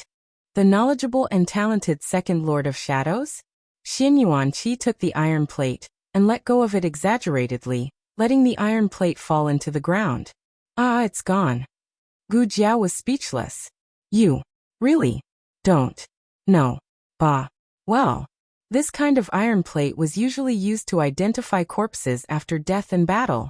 Normally, it wasn't checked, so it didn't matter if it was dropped. In addition, Xian Yuanqi had gotten a small basket from somewhere, and it just so happened to fit the baby inside. However, it was clear that the small basket was not enough. The cries of the newborn came as they wished. Gu Jiao had just put the child into the basket cushioned with cotton wool, when the child began to cry.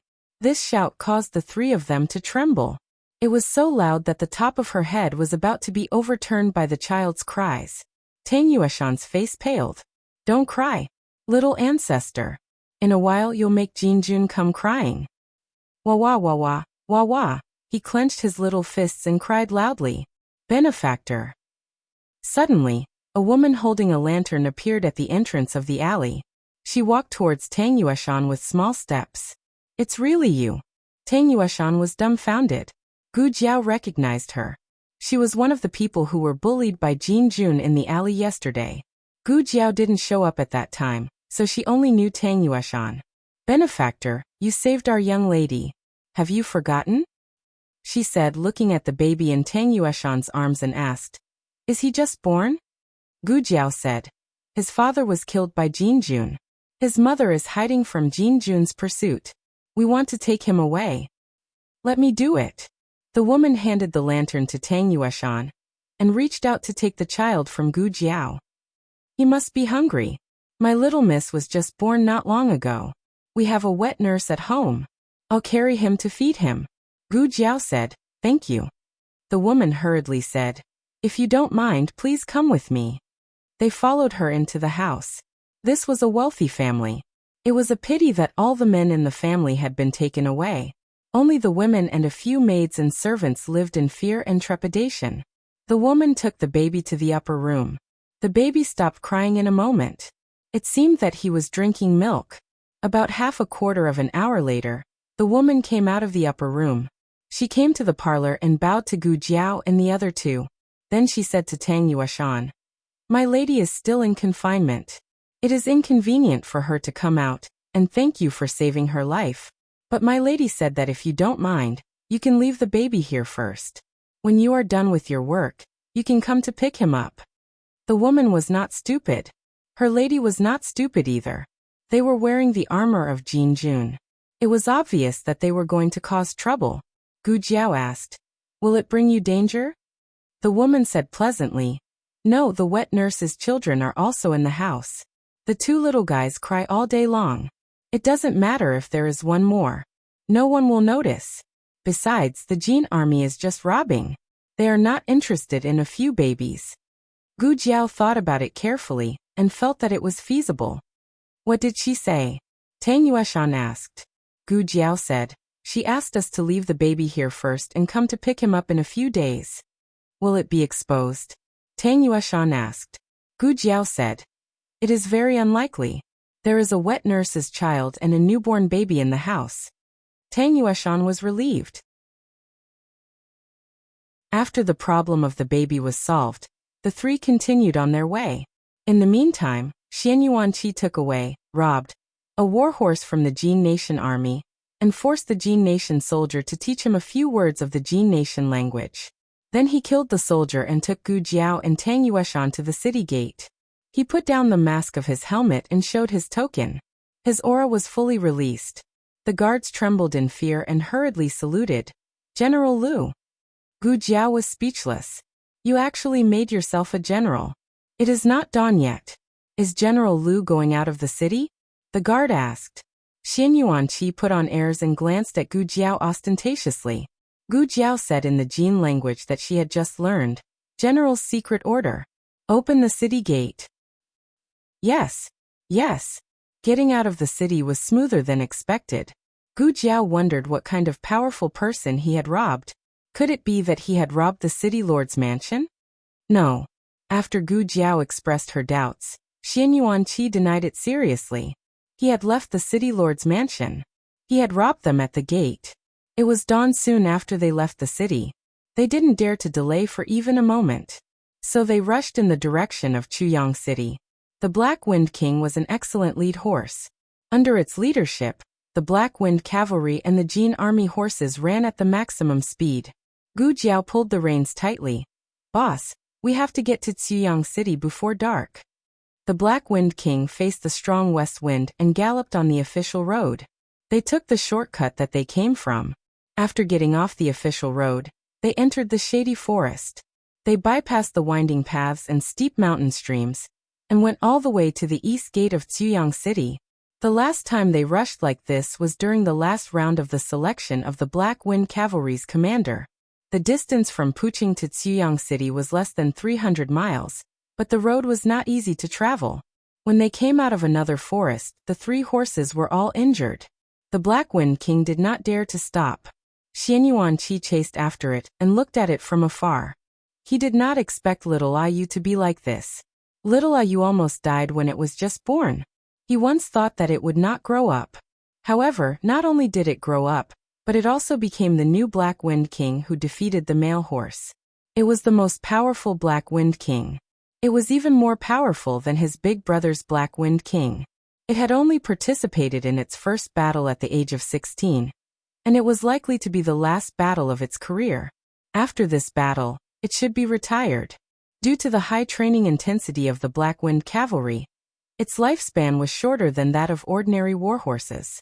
In order to ensure the maximum combat power, there were no warhorses older than 12 years old in the Black Wind Cavalry. Normally, they would stop serving at 13 years old. However, it was almost 17 years old and was still serving. Xian Yuanqi looked at it, and also looked at the valiant little figure on its back. They were the most suitable companions in the world. The sun gradually set in the west. The Black Wind King took the lead. The two warhorses followed from afar. The distance between them was getting bigger and bigger. When Gu Jiao turned around, she could not see them anymore. "It's okay, Chuyang City is just in front. It's the same if I send the message first. Boss, after we finish this official road, we'll see the city tower." As soon as she finished speaking, the Black Wind King suddenly slowed down. Gu Jiao frowned and pulled the reins to stop. The sound of hurried horse hooves came from the official road, and the sand on the ground shook. This sound of horse hooves, could it be that a cavalry is coming?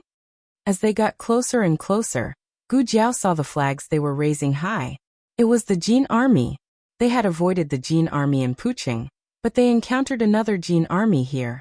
What was going on? Gu Jiao first ruled out the possibility that the Jin army from Puching overtook them on the main road, and then turned around. The main road was much farther than the small road, and their horses could not outrun the Black Wind King. The Jin army seemed to be coming from the direction of the new city. The new city was the territory of the Nangong family.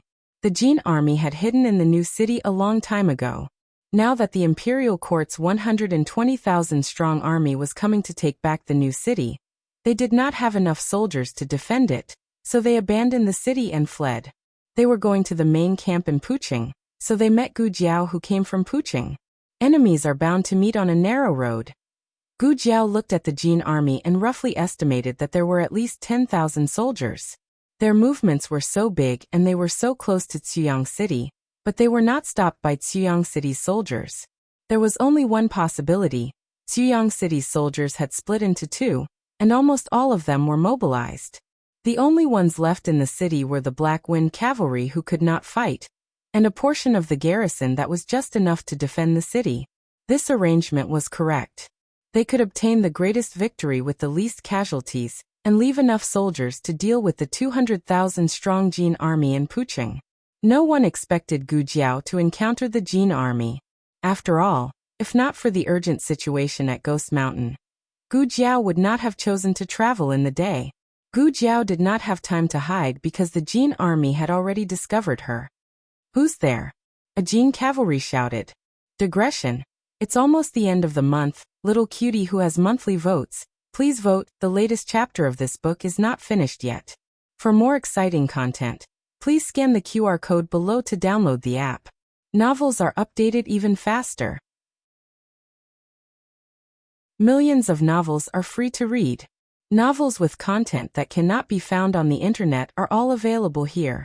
https://www.zhhbqg.com/89642_896422826/10549263. HTML Genius memorized this website's address. www.zhhbqg.com Bikugo mobile reading website.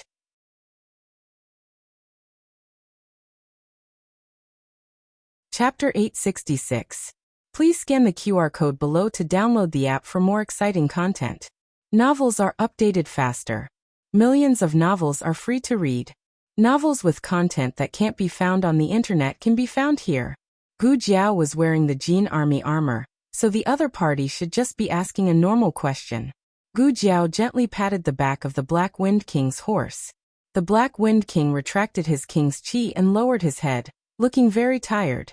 In terms of acting skills, no one could be more eye-catching than Gu Jiao. Except Xianyuanqi. The cavalryman sped up and ran towards Gu Jiao. He stopped about 6 feet away from Gu Jiao. He looked at Gu Jiao from head to toe and asked, "Which battalion are you from? Who's your subordinate?" Coincidentally, there were a few sentences in the Jin language that she had just learned. Gu Jiao answered his second question without changing her expression. "I'm under General Liu." She didn't know which battalion she was from, but she was afraid that he would mention which General Liu. The cavalryman looked at Gu Jiao suspiciously. "Are you under General Liu Wei's command? I've never seen you before." Gu Jiao said, "I was just transferred from General Min Hongyi's army.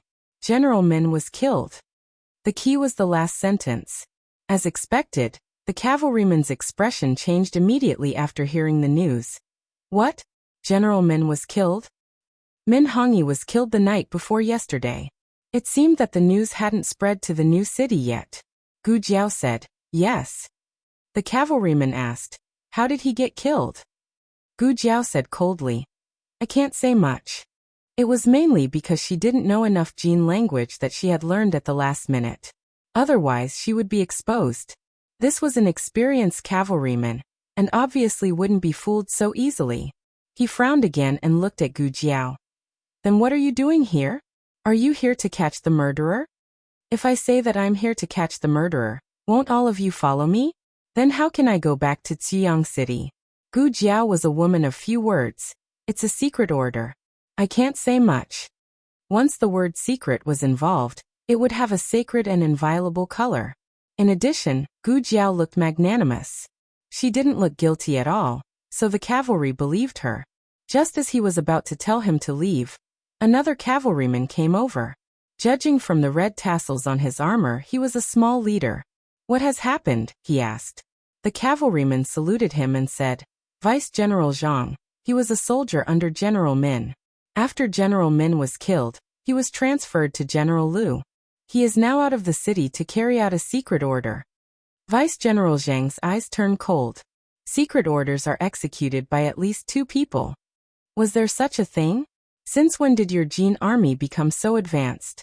Coincidentally, Xian Yuanqi and Tang Yueshan arrived at the same time. Xian Yuanqi's aura made people feel like strangers were not allowed to get close to him. He coldly glanced at the 2 Jin soldiers, and the 2 instantly felt like Mount Tai was pressing down on them. General Liu. Gu Jiao saluted Xian Yuanqi.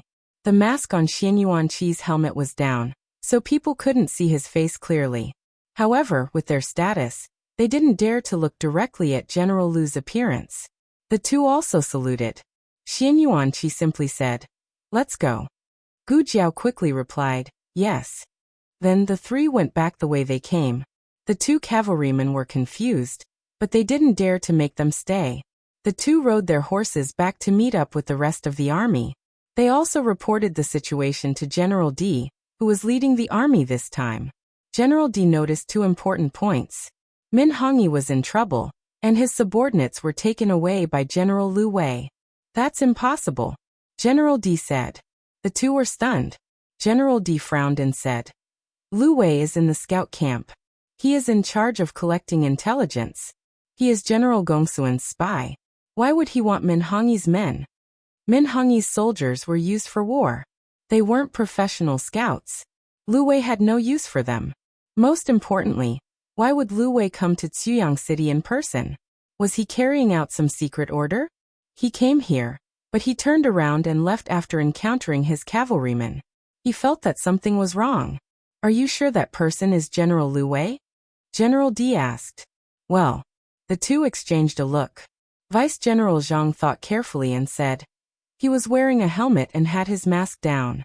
We didn't see his face clearly, but his figure did seem to be bigger than General Liu Wei." Subordinates didn't dare to question their superiors. However, General D and General Liu Wei were of the same rank. He was the one who questioned General Zhang, so Vice General Zhang dared to say something strange. General D said, "Something is wrong. Zhang Run, you lead the cavalrymen and chase after him." "Yes." Vice General Zhang immediately led 500 cavalrymen to lead the way and outflanked them from the main road and the small roads. When they heard the sound of horse hooves behind them, the 3 of them knew that their identities had been exposed. Unfortunately, there was no forest on this road that they could hide in. There was only a sparse little village. Gu Jiao held the reins tightly and said, "We can't go to the village."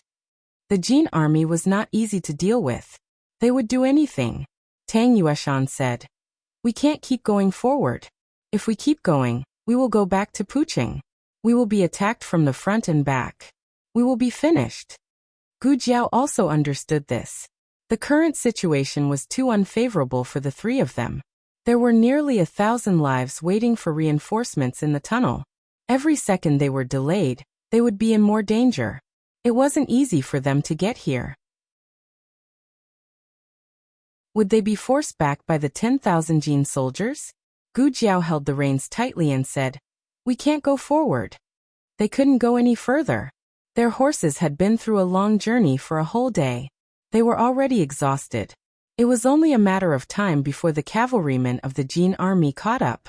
The 3 of them stopped their horses. The sound of galloping horse hooves came from the front and the side. The Jin army had split into 2 and blocked their escape route. They only had one choice left: break out of the encirclement. The situation on the battlefield was ever-changing. Any perfect plan would encounter unexpected situations. This was exactly the case. The Imperial Army was out in full force. There were no extra soldiers in the city. They could only rely on themselves. But could the 3 of them Really kill their way out of 10,000 soldiers? Tang Yueshan joined the army at the age of 12. He had fought countless battles in his life, but he had never fought such a difficult battle. It was not 2,000 against 20,000, but 3 against 10,000. Gu Jiao held the red tasseled spear and said, "We don't have to kill them. We just need to rush out. As long as we enter the city, they can't do anything to us." Although that was the case, it would definitely be a fierce battle. The sound of horse hooves was approaching. The murderous aura was endless. The sun was hidden in the clouds, and only the gray sky could be seen. Xian Yuanqi looked at the incoming cavalrymen of the Jin state, and the black mass of infantrymen behind them. He urged his horse to take a few steps forward and stood in front of Gu Jiao. Gu Jiao was used to rushing at the front. She was slightly stunned when someone suddenly took over this dangerous position. Xian Yuanqi pulled out the long sword at his waist.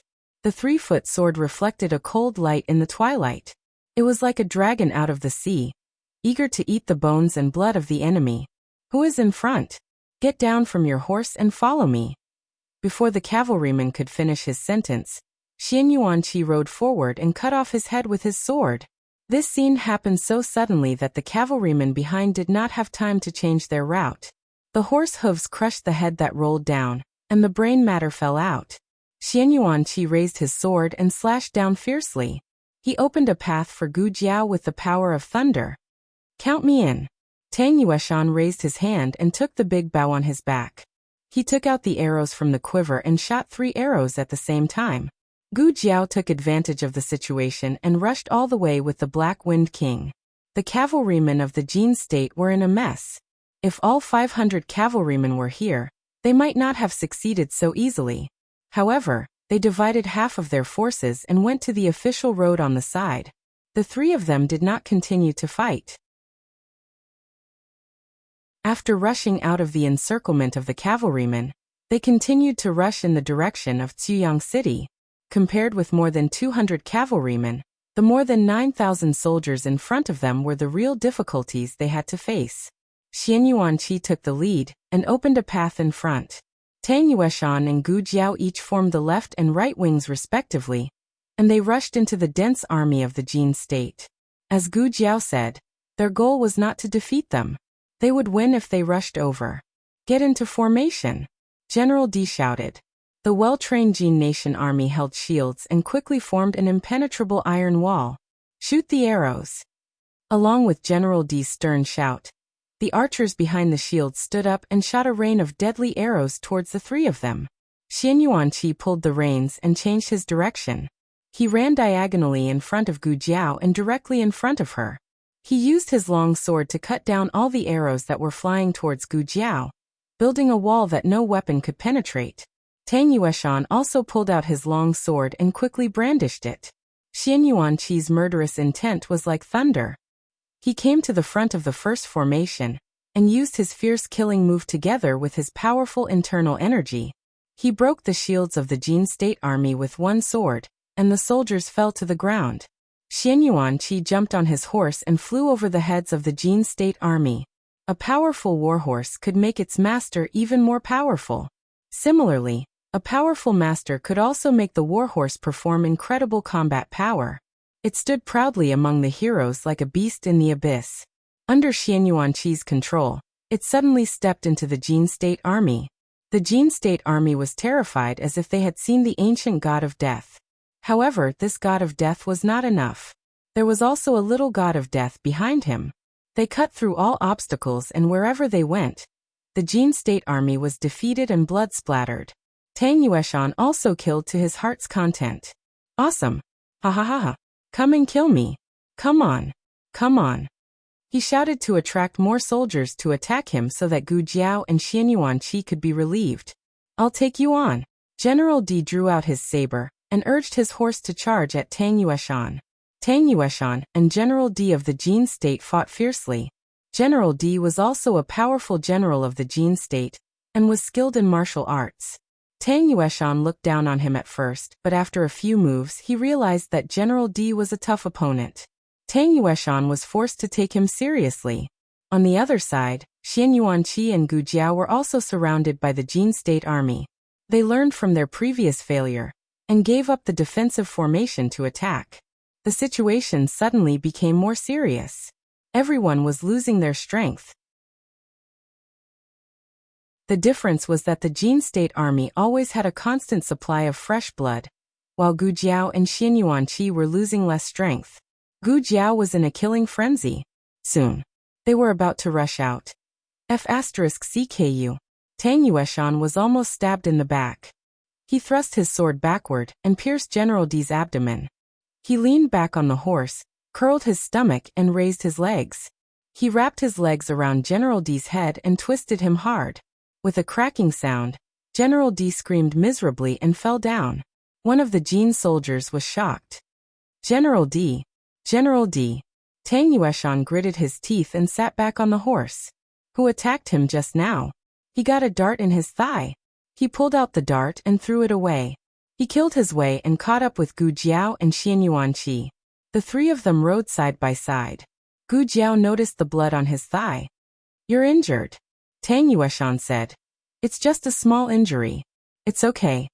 General D's fall made the Jin State Army's morale drop for a moment.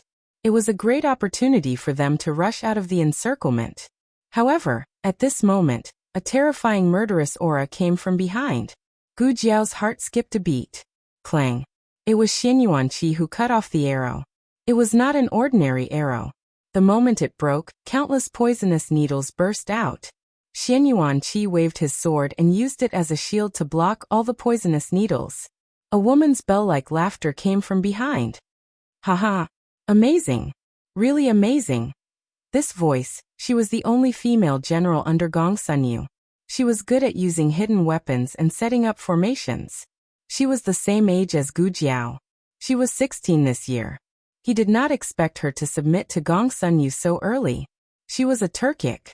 She had a pair of beautiful light brown eyes. Her appearance was bright and beautiful, but she did not lose the innocence of a young girl. She wore a graceful pink dress. Her waist was slender and her body was light. She reminded people of the butterfly spirits among the flowers in the misty forest. She was riding a beautiful white horse. The horse was beautiful and pleasing to the eye. It did not fit in with the bloody battlefield. "Miss you." A Jin soldier recognized her.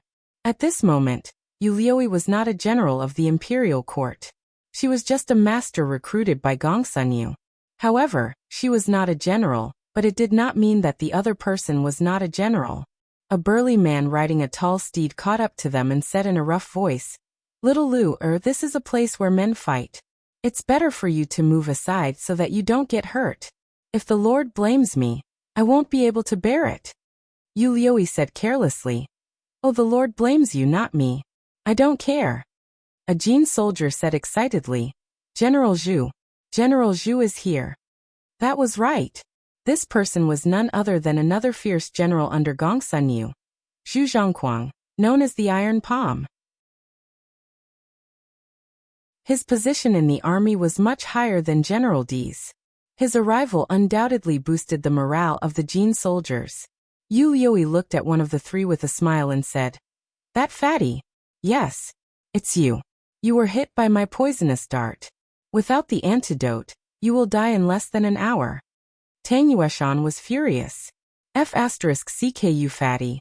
He was Zhuang. He was as strong as a yak. Zhu Zhongquang and Yu Liui's arrival reignited the Jin soldiers' blood. They rushed forward and surrounded Gu Jiao and the other two. If this continued, the three of them would be exhausted to death. Xian Yuanqi looked ahead. At the end of the official road was a pass. After passing through the pass, they could see the tower of Ziyang City. "Don't fight. Run at full speed," he said. "Yes." Gu Jiao nodded. "Boss." The Black Wind King ran at a speed that he had never run in his life. He did not know how many swords and sabers had cut him, but he did not hesitate at all. He rushed all the way to the pass with Gu Jiao. Zhu Zhongquang led the soldiers to chase after them, and Yu Liui assisted with hidden weapons. Xian Yuanqi's warhorse was hit by a poisonous dart. The poison had invaded its internal organs, and it could not run anymore. Gu Jiao reached out to Xian Yuanqi.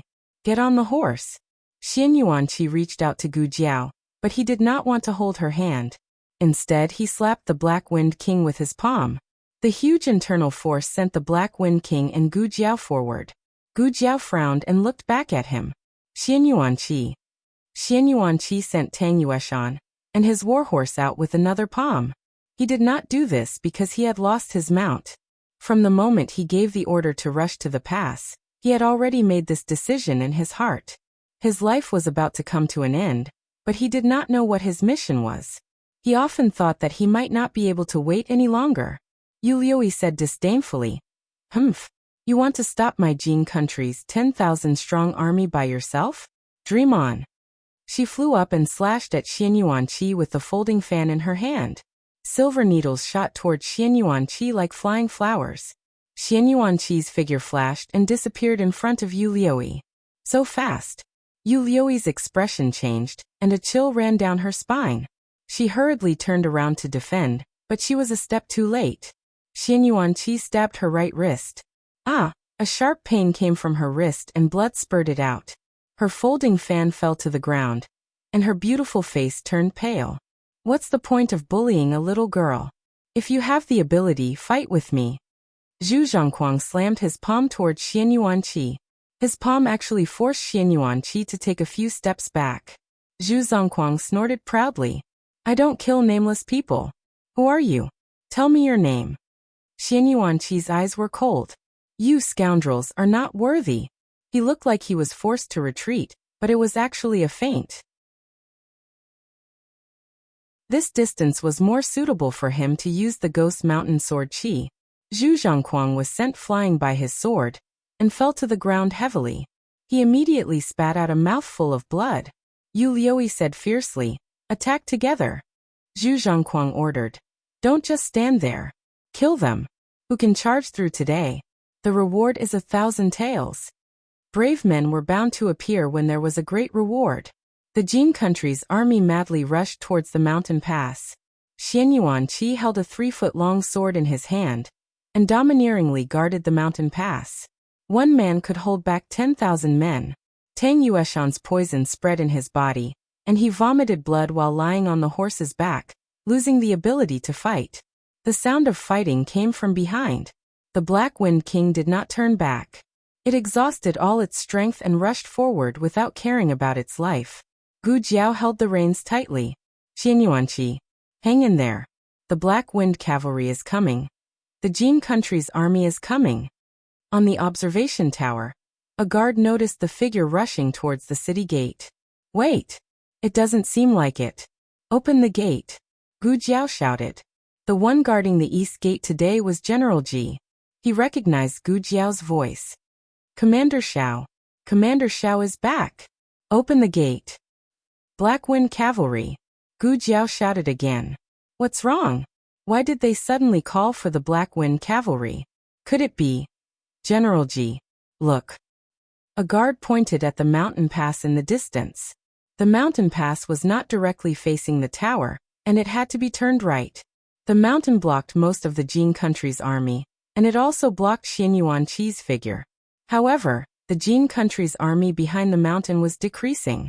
They rushed into the mountain pass, but none of them came out. It was as if they were all swallowed by the mountain pass. General Ji said, inform the Black Wind Cavalry to fight. The guard said awkwardly, only the reserve camp can fight, General Ji said. Go to the reserve camp not because they are weak, but because there are some things that must be done. Don't underestimate any soldier. Yes. 200 meters. 150 meters. 100 meters. I am about to enter the city. The capstan on the city gate tower turned with a rumbling sound. The 2 gates in the city gate hole were pulled open one by one, and the last city gate rose up slowly. Bang! Tang Yueshan's Black Wind Cavalry fell. A man and a horse fell heavily to the ground. Gu Jiao gritted her teeth and did not stop at all. She quickly ran towards the city gate. Xian Yuanqi. Hang in there. You have to hang in there. Xian Yuanqi was covered in blood as he stood in the middle of the mountain pass. His Qingfeng sword was dripping with blood. His stamina and life were also rapidly depleting. Yu Liuyi said, their city gate is open. There are less than 10,000 soldiers in Xuyang City that can fight.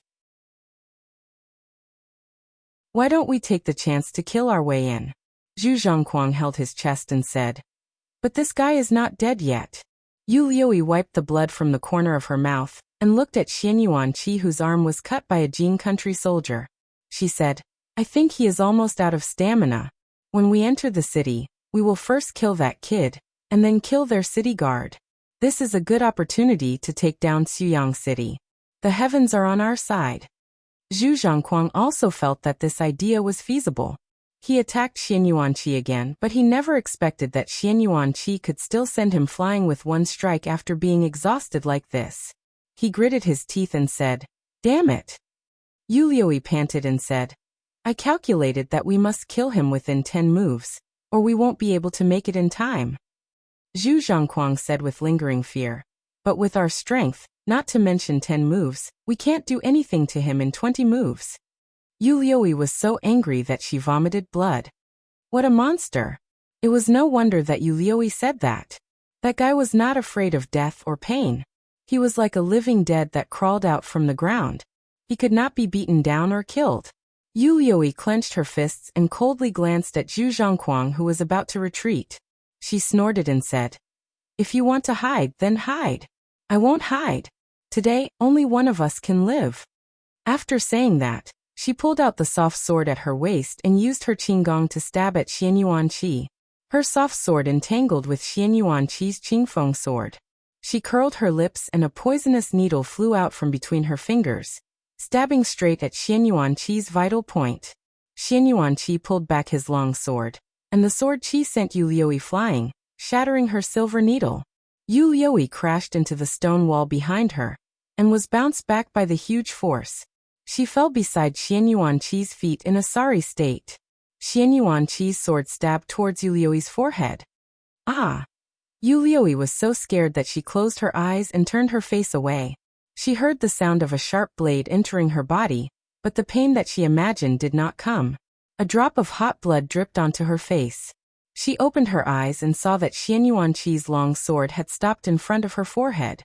It was only half an inch away from stabbing her. She looked up. Xian Yuanqi's chest was pierced by a long spear that was shining with cold light. That long spear looked a little familiar.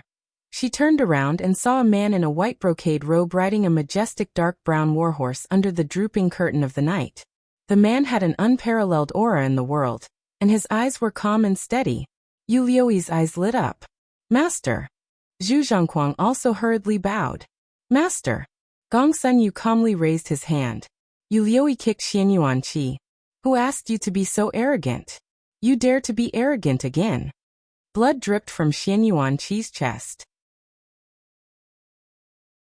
He gripped his long sword tightly, supported himself, and slowly stood up. The well-trained archers behind him drew their longbows and aimed at Xian Yuanqi in unison. There was a long spear in Xian Yuanqi's body. He did not spend any effort to pull the spear out. Instead, he dragged his long sword and walked towards Gong Sunyu step by step. The long sword made an ear-piercing sound on the cold hard stone ground. The Black Wind King leaped into the city gate. Gu Jiao did not turn around. Her heart was beating uncontrollably, and her hand that was holding the reins began to tremble. "Commander Xiao." Zhao Dingfeng called her from the back of the horse. She did not seem to hear him. She let go of her stiff hand and dismounted from the horse. She calmly walked up the city gate tower.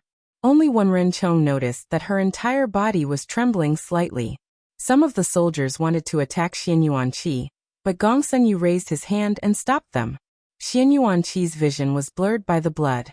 He had overexerted himself, and his dantian had already exploded. All the bones in his body were broken, and blood flowed out of his orifices. Intense pain gnawed at his body. He walked towards Gong Sunyu with great difficulty, but his will was firm. Yu Liuyi stood beside Gong Sunyu's horse and looked up at him in confusion. "Master." "Let him come over," Gong Sunyu said. Xian Yuanqi seemed to have walked his entire life in just a few short steps. Xian Yuanqi used all his remaining strength to raise the qingfeng sword in his hand and launch a final attack at Gong Sunyu. Puchi! The long sword pierced through his body. It was Gong Sunyu's sword. Bang! The city gate closed. Gu Jiao stood on the towering city gate tower. She gripped the city wall tightly with both hands and scratched a large patch of blood. Show the flag. Show what flag? General Ji was stunned. When Ren Chong rushed up, he tapped the ground with the tip of his foot and jumped onto the city gate tower. He unfurled the eagle flag in his hand. The Great Yan flag and the Xianyuan commander's flag fluttered in the west wind. Xianyuan Qi knelt on the ground powerlessly and looked in the direction of the city gate tower. Was that the commander's flag of the Xianyuan family? He could still see it before he died. How nice, he had no regrets. Zheng, forgive your father. I can't wait until the day I reunite with you. The Lord of Shadows Xianyuan Qi had completed his mission. See you in the next life. Father. A heart-wrenching cry came from the official road behind him. Xianyuan Qi closed his eyes and lowered his arms. The latest chapter of this book is not finished yet. For more exciting content, please scan the QR code below to download the app. Novels are updated faster and more complete. Millions of novels are free to read. Novels with content that can't be found online are all available here.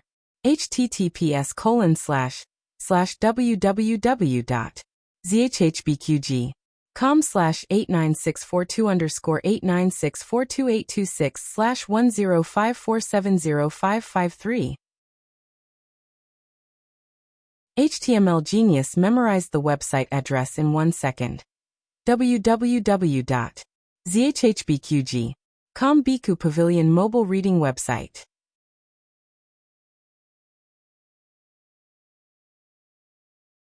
Chapter 867.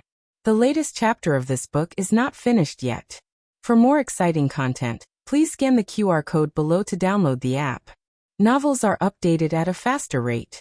Millions of novels are free to read. Novels with content that can't be found online are available here.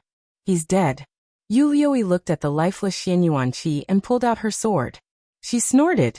He hurt me. I'm going to cut off his hand. Liuyi. Gong Sunyu calmly called out to her. Yu Liuyi's dagger-wielding hand paused in midair. What's wrong, my lord? Gong Sunyu listened to the approaching sound of horse hooves and said, Let's go. Yu Liuyi looked at the man galloping towards them from the end of the road. Behind him was a large army. She frowned unwillingly and put away her dagger. This guy got lucky. She quickly mounted her horse. Gong Sunyu didn't bring a large number of troops, only 20 archers. They didn't have the advantage in numbers. However, this man looked very powerful. Killing him would undoubtedly be a heavy blow to the Yan kingdom. Yu Liuyi followed Gong Sunyu. My lord, who's that big guy? Gong Sunyu looked at the rolling dark clouds in the sky. Yan kingdom's general. Xianyuan Qi. Xianyuan Qi? Didn't the Xianyuan family all die? Yu Liuyi muttered to herself. She looked up and saw that Gong Sunyu and the 20 archers were already in front of her. She quickly whipped her horse and caught up. She said to Gong Sunyu, My lord, your horses are very powerful. I've never seen them before. Gong Sunyu said calmly, The Yan kingdom's Han family sent the Black Valiant Cavalry. Yu Liuyi said mischievously, Black Valiant Cavalry? The Xianyuan family has the Black Wind Cavalry. The Han family has the Black Valiant Cavalry. Interesting. My lord, I want one too. Gong Sunyu said, There are more in the city lord's residence. Go back and pick one. Yu Liuyi smiled brightly. Okay. The group of people left.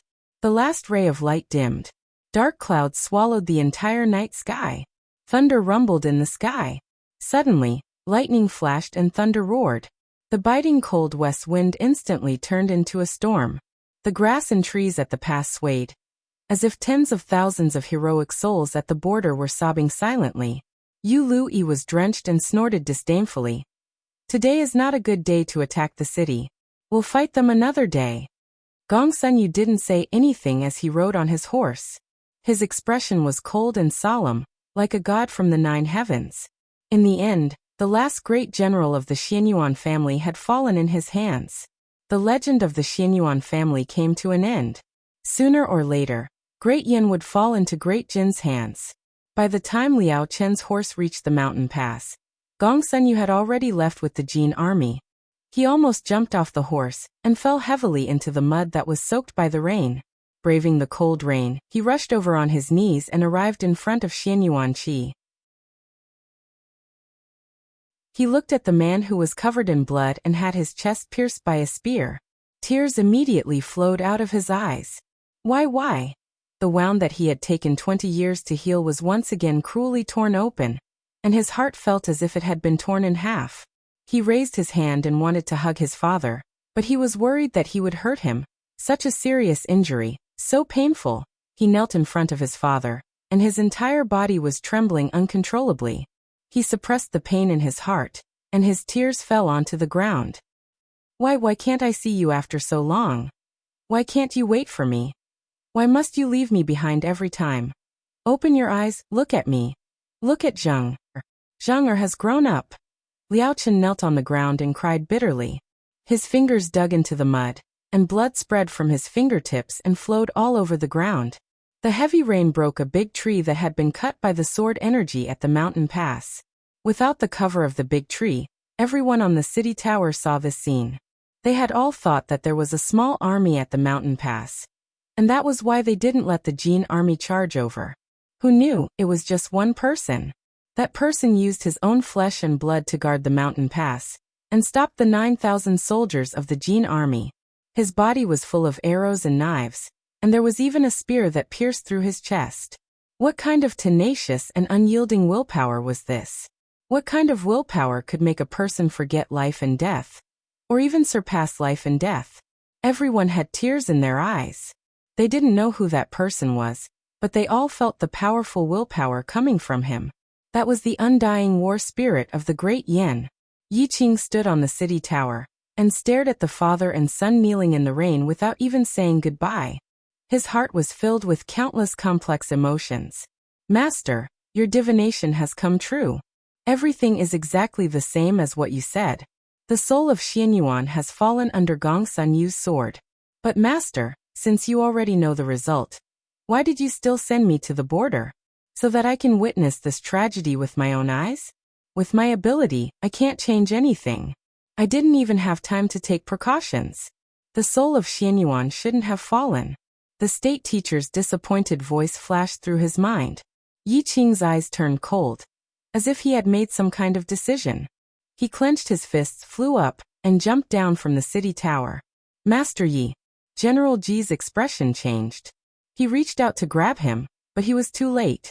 He didn't even touch a corner of Yi Qing's clothes. The blue robe of the state teacher's palace fluttered in the wind and rain, like an ink-stained green lotus blooming. Yi Qing jumped down from the city tower. General Ji's face was solemn. Master Yi, what do you want to do? Yi Qing used Qinggong to rush through the wind and rain. Master, since the soul of Xianyuan shouldn't have fallen, then please forgive me for making this decision without permission. I'm very sorry for going against your will. When I return to the state teacher's palace, I'm willing to accept any punishment. I don't know if this can save him. Maybe I can't save him, and I'll waste the most precious thing you gave me. But no matter what, I want to try my best. If I'm wrong, please let me use the rest of my life to make up for today's mistake. Wan Rencheng jumped down and came to Gu Jiao's side. Commander Xiao, that person is. Gu Jiao looked at Yi Qing's figure flying in the rain, and her eyes moved. General Xianyuan Qi. Wan Rencheng was stunned. General? General? He's not. Could it be? No, it's him. Gu Jiao concisely answered his question. Prepare the stretcher. Finished speaking, she turned around and quickly went down the city tower.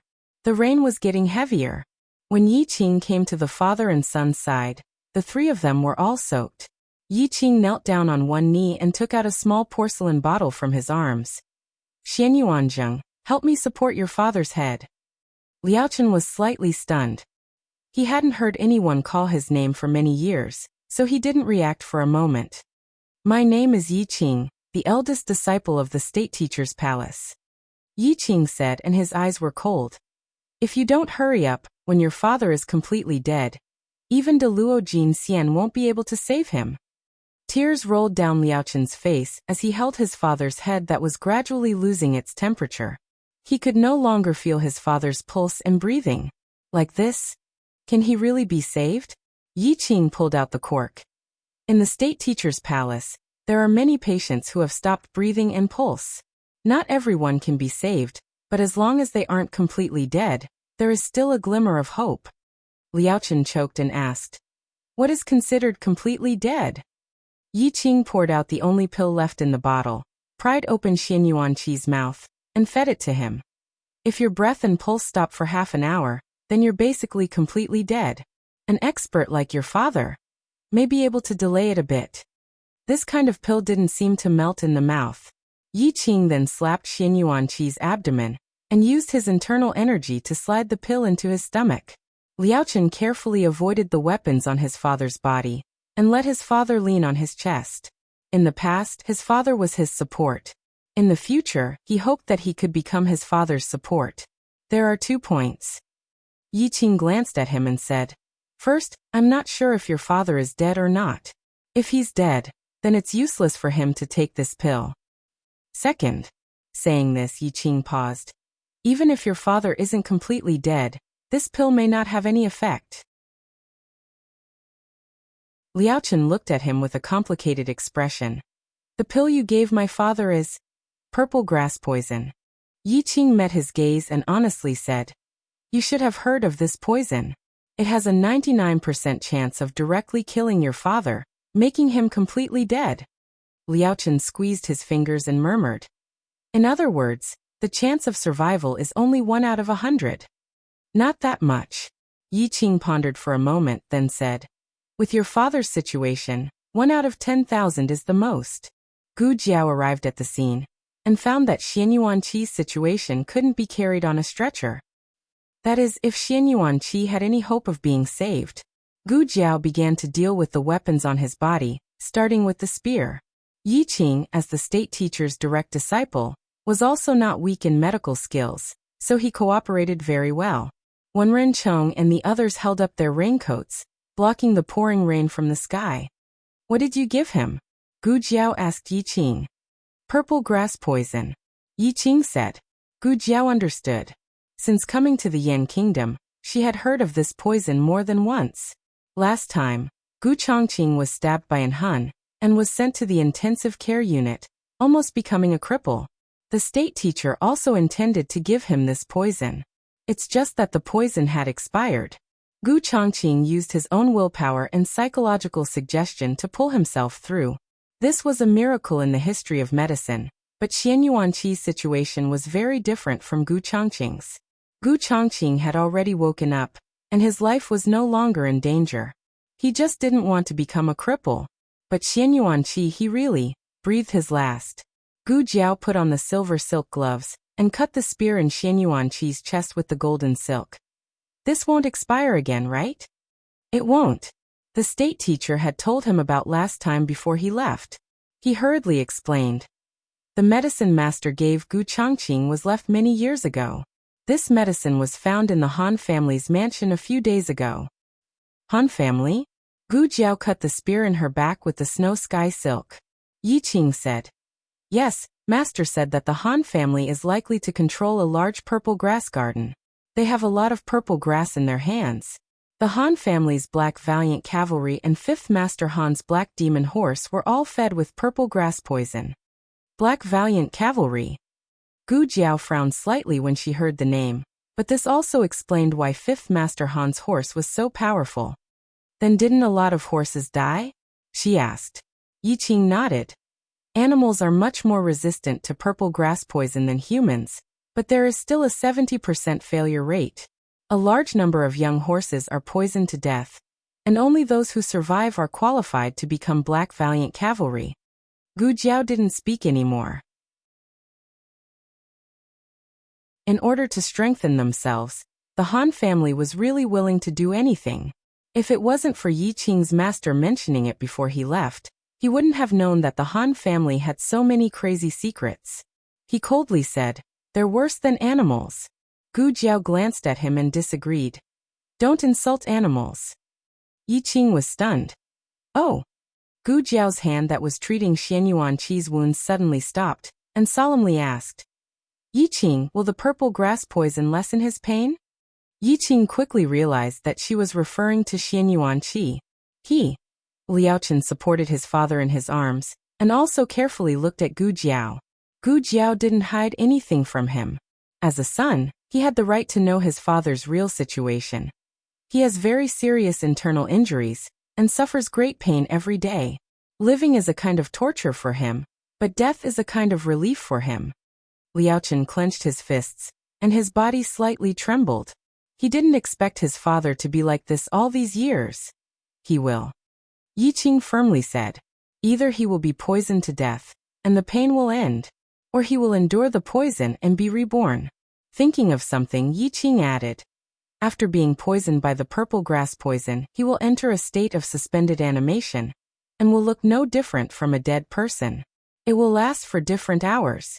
Some people will last for 6 hours, some for 14 hours. If he still can't wake up after 24 hours, then he is really dead. Gu Jiao's eyes fell on the man's face. Xian Yuanqi, you have to survive. No matter who you've been waiting for all these years, and what kind of agreement you have with him, I think he doesn't want you to die here. Your mission is not complete. Go through all the pain in the world. Live on as the spirit of Xian Yuanqi. Live on as Liaochen's father. Live on as Jing Kong's uncle, and witness the new dynasty in peace. That is your true mission. Xian Yuanqi was brought back to the wounded barracks, and Yi Qing personally guarded him. Liaochen pulled himself together. Whether or not his father could be saved, he couldn't wallow in the pain for too long. Is it Gong Sun Yu? Liaochen asked faintly under the awning outside the tent. Other than him, there was only Gu Jiao in the tent, looking at the map. Gu Jiao grunted.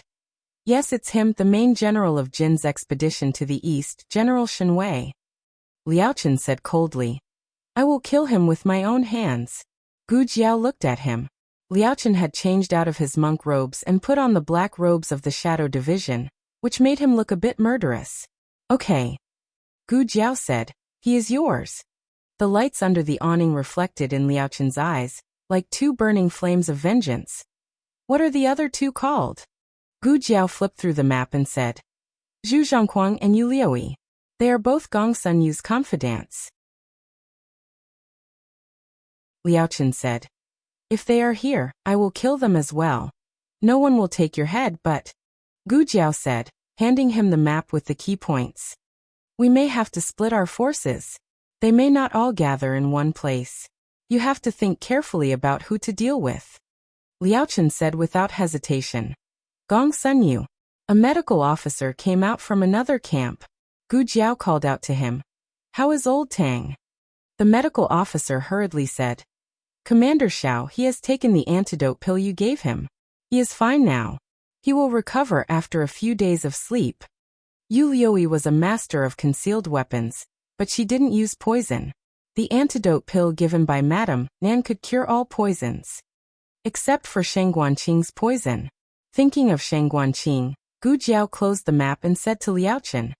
Shang Guanqing is still trapped in Ghost Mountain. We must attack Puqing as soon as possible and draw the Jin army away. How many soldiers do you have in your Shadow Division? 20,000, Liaochen said. Not all of them are from the Shadow Division. There are also some old subordinates of the Xianyuan family. Gu Jiao said. The Black Wind Cavalry can fight for 10,000 soldiers. Altogether, there are 30,000 soldiers. The Imperial Army is attacking the Liang Army. I sent one Renchong to send a message. I don't know how many soldiers they can send. The Imperial Army had 120,000 soldiers. 80,000 of them were soldiers, while the rest were supplies and logistics. The Jin Army claimed to have 200,000 soldiers. It was unknown whether that was true or how many soldiers they had. Gu Jiao called for Teacher Hu. How many of the translations have you done? Teacher Hu hurriedly said, half. I will go and urge them. Gu Jiao reminded him. Remember, not a single word is wrong. Teacher Hu patted his chest. Yes, sir. Don't worry, I have found 4 true descendants of the Jin army. I have checked them carefully. There will be no mistakes. Gu Jiao said. That's good. I need accurate information about the Jin army. On the other side, Shang Guanyin was in charge of the rear. Marquis Xianping led his troops to kill the Jin army. Wang Man led his troops to besiege the Nangong family and recapture the new city. Marquis Xianping drove the Liang army out of the border. But that was not enough. He directly killed his way to the border of the Liang country and planted the flag of the Great Yan on the territory of the Liang country. In the rear tent, spies constantly sent in reports of victory from both sides. Shang Guanyin was very satisfied. At this rate, it will be over in 3 to 5 days. Outside the tent, a man's voice came. Your Highness, Wenren Chong of the Black Wind Battalion requests an audience. Shang Guanyin sternly said, Come in. Wenren Chong hurried into the tent, cupped his hands and bowed. He presented the letter in his hands. Huaner took the letter and opened it and handed it to Shang Guanyin. After Shang Guanyin looked at it, she stood up with a swish sound. Her crown princess aura was fully released. Someone come. Go and inform General Xiao and General Wang Man. They must end the battle tonight. Tomorrow we will set out to attack Pu City. Digression, when I said 2 chapters, it meant that the 2 chapters were combined into one. My daily update was at least 4,000 words or more, and it had nothing to do with the number of chapters. In addition, Himalayas released a multiplayer version of Yusheng. You can search for the host, run for Yusheng, and click on his homepage. On the right of the first row, there is Grand Concubine. The latest chapter of this book is not finished yet. For more exciting content, please scan the QR code below to download the app. Novels are updated faster. Millions of novels are free to read. Novels with connotations that you can't find on the internet are available here. https://www.zhhbqg.com/89642_896426/10545024. HTML Genius will remember this site's address. www.zhhbqg.com Bikugo mobile reading website.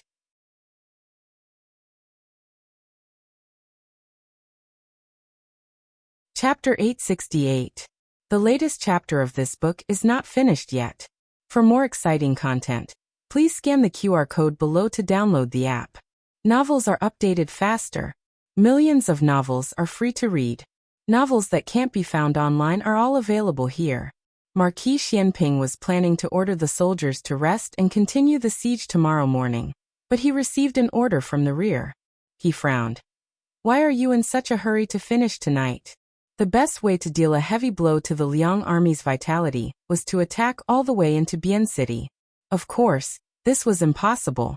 Neither the military strength nor the provisions would allow it. But at least he had to seize a few border cities to hurt the Liang army. Tonight he would reorganize. Tomorrow he would attack Li County and harvest more heads of Liang dogs. The guard presented a letter with both hands and said, This is a letter from Her Highness the Crown Princess. Please take a look. Marquis Xianping casually took it. A message is a message, why write a letter? There were no superfluous words in the letter, only 6 words. Qing'er was trapped in Pu City. Marquis Xianping's expression instantly turned cold. In order to make it easier for him to lead the troops to war, Shang Guanyin fabricated an identity for him as an old subordinate of the Xian Yuan family. He had been working secretly for years and temporarily conferred him the position of Dingyuan general.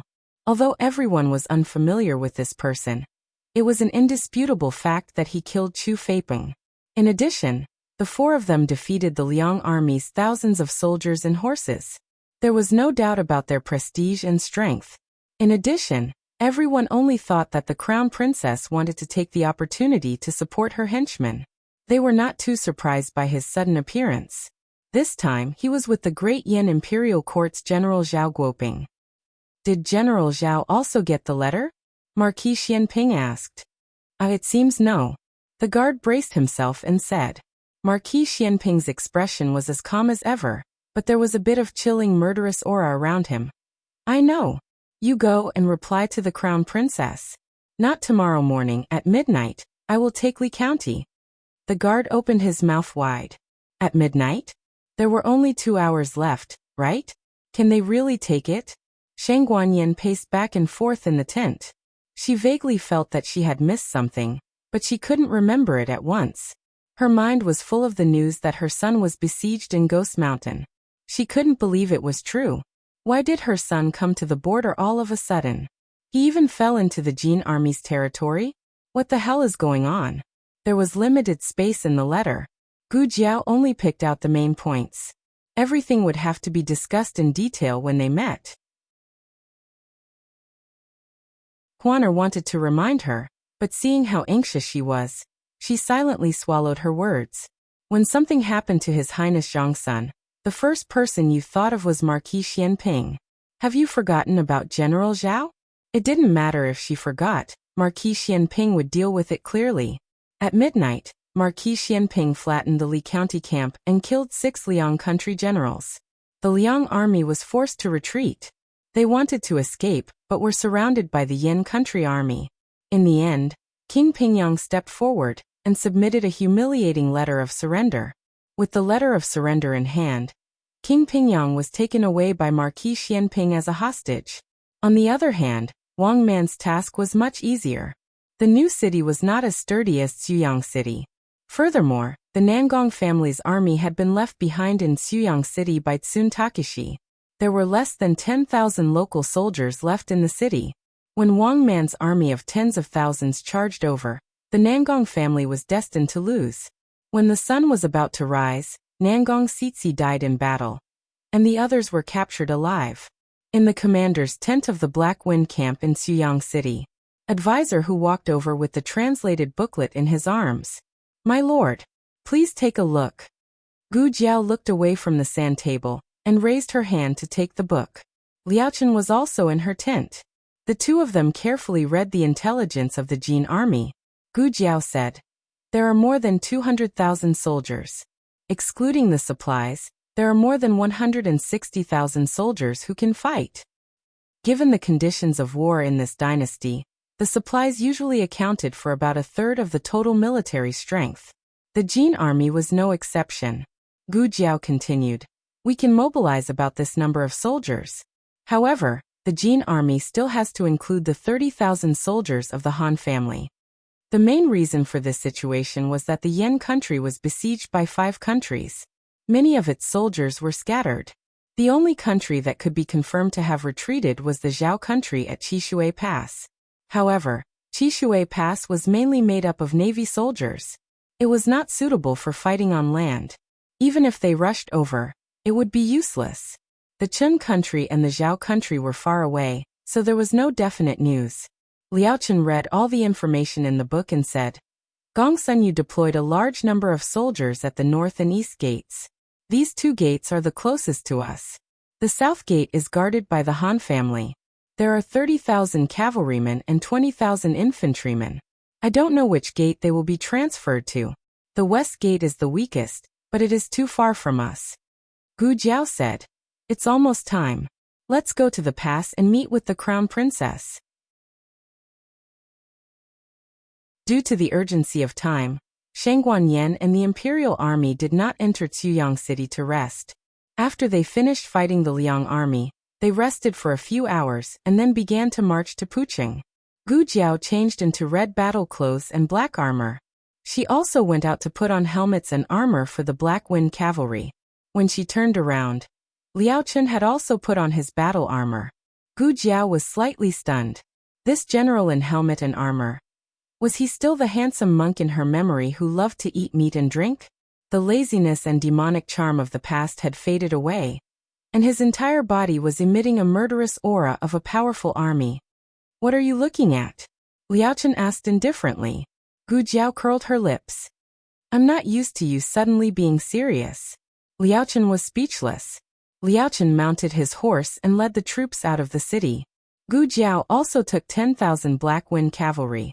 Most of them were soldiers of the garrison camp. They had been longing for this battle for a long time. After the destruction of the Xianyuan family, Wen Rincheng, Li Shun, and Zhao Dingfeng finally had another chance to fight side by side. The 3 of them rode on horseback. They no longer looked high-spirited in their early 20s. Their faces were stained with the vicissitudes of life, but the conviction in their bones had never diminished or wavered. Zhao Dingfeng sneered. Old Sure is not here. This time, we will fight back together with his share. Wen Rincheng, Li Shun, Zhao Dingfeng, and Shi Zhongkue were the 4 fierce generals of the Black Wind Battalion. Shi Zhongkui died in battle more than 10 years ago. Thinking of old Shi, Wen Rinchong and Li Shun's eyes turned cold. Old Shi's death had nothing to do with Jin. This time, they were going to settle the old and new accounts together. For old Shi, for the general, for the seventh young master. The three of them looked determined and chased after him without hesitation. Gu Jiao waited for Shang Guanyan's carriage on the official road outside the pass. She patted the Black Wind King and stepped into the carriage. Shang Guanyan's eyes were red. It seemed that she had cried because she was worried about Shang Guanqing. But she had calmed down and was able to talk to Gu Jiao calmly. She took Gu Jiao's hand and let Gu Jiao sit down beside her. Jiao, what happened? Gu Jiao looked back. Shang Guanyan said without changing her expression. General Xiao, you also get on the horse. I have something to discuss with you and Commander Xiao. Marquis Xianping also got on the carriage. Gu Jiao told them about the Ghost Mountain. There were 3 main points, Shang Guanqing, Xianyuanqi, and the 1,000 lives in the tunnel. Gu Jiao only mentioned Shang Guanqing's situation in the letter. Shang Guanyan never expected that Xianyuanqi was involved. Second uncle is still alive. He is still alive. He has a son. Shang Guanyan didn't know about the Shadow Division. She thought that Xianyuanqi really died that year. He is the master of Jingkong, Gu Jiao said. So in Jingkong he is also a child of the Xianyuan family. Although Shang Guanyan had doubts for a long time, she was not sure. Where is Zheng? Gu Jiao said. He first set off with 20,000 troops and some of the city's supplies. Shang Guanyan whispered, second uncle is still in danger, right? Gu Jiao nodded regretfully, yes. Ga Sun Yu. Shang Guanyan coldly clenched her fists. Marquis Xianping, who had been silent, suddenly opened his mouth. I have 2 doubts. First, where did old Gu go? Second, why did Qing go to Ghost Mountain? Shang Guanyan, didn't you say that he is staying in the village outside Qingdu? Shang Guanyan opened her mouth. Marquis Xianping raised his hand and made a stop gesture. Okay, no need to say any more, this Marquis knows. The two looked at him with a dumbfounded face. What do you know? Marquis Xianping couldn't hide his emotions and said, father and son are connected by heart. He must have come to find this Marquis. What a filial son he is to look for his father for thousands of miles. Gu Jiao. Shang Guanyan. Wang Man beat the gong to withdraw his troops at dawn and was on his way. Mu Qingchen was also under his command. While waiting for the two of them, Marquis Xianping and Shang Guanyan quickly understood the deployment of the Jin army and drew up a preliminary battle plan. Gu Jiao's Black Wind Cavalry and Liao Chen's Shadow Division went to attack the 30,000 Black Wind Cavalry of the Han family. The battle location was at the South Gate. Marquis Xianping led 50,000 infantry and archers to attack the 80,000 Jin army at the North Gate. Wang Man led 30,000 troops to the East Gate to fight the 40,000 Jin army. Finally, Chang Wei led 30,000 troops to the West Gate of Puqing to fight the 20,000 Jin army. The rest of the troops stayed in Xuyang City to prevent the Liang army from counterattacking and the Jin army from being defeated. Digression. It's the end of the month. It's time to clear the tickets. Let's see if there are any tickets left. The latest chapter of this book is not finished yet. For more exciting content, please scan the QR code below to download the app. Novels are updated faster. Millions of novels are free to read. Novels with connotations that can't be found on the internet are all available here. https://www.zhhbqg.com/89642_896422826/1054311135. HTML Genius memorized this website's address. www.zhhbqg.com Bikuga mobile version website.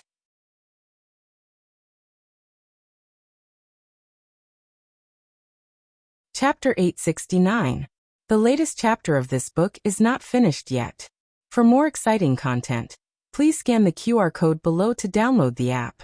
Novels are updated faster. Millions of novels are free to read. Novels that can't be found online are all available here. In October, the border was cold and bleak. After making all the battle plans, Shang Guanyan stayed in place to wait for Wang Man's army. Gu Jiao and Marquis Xianping led the troops first.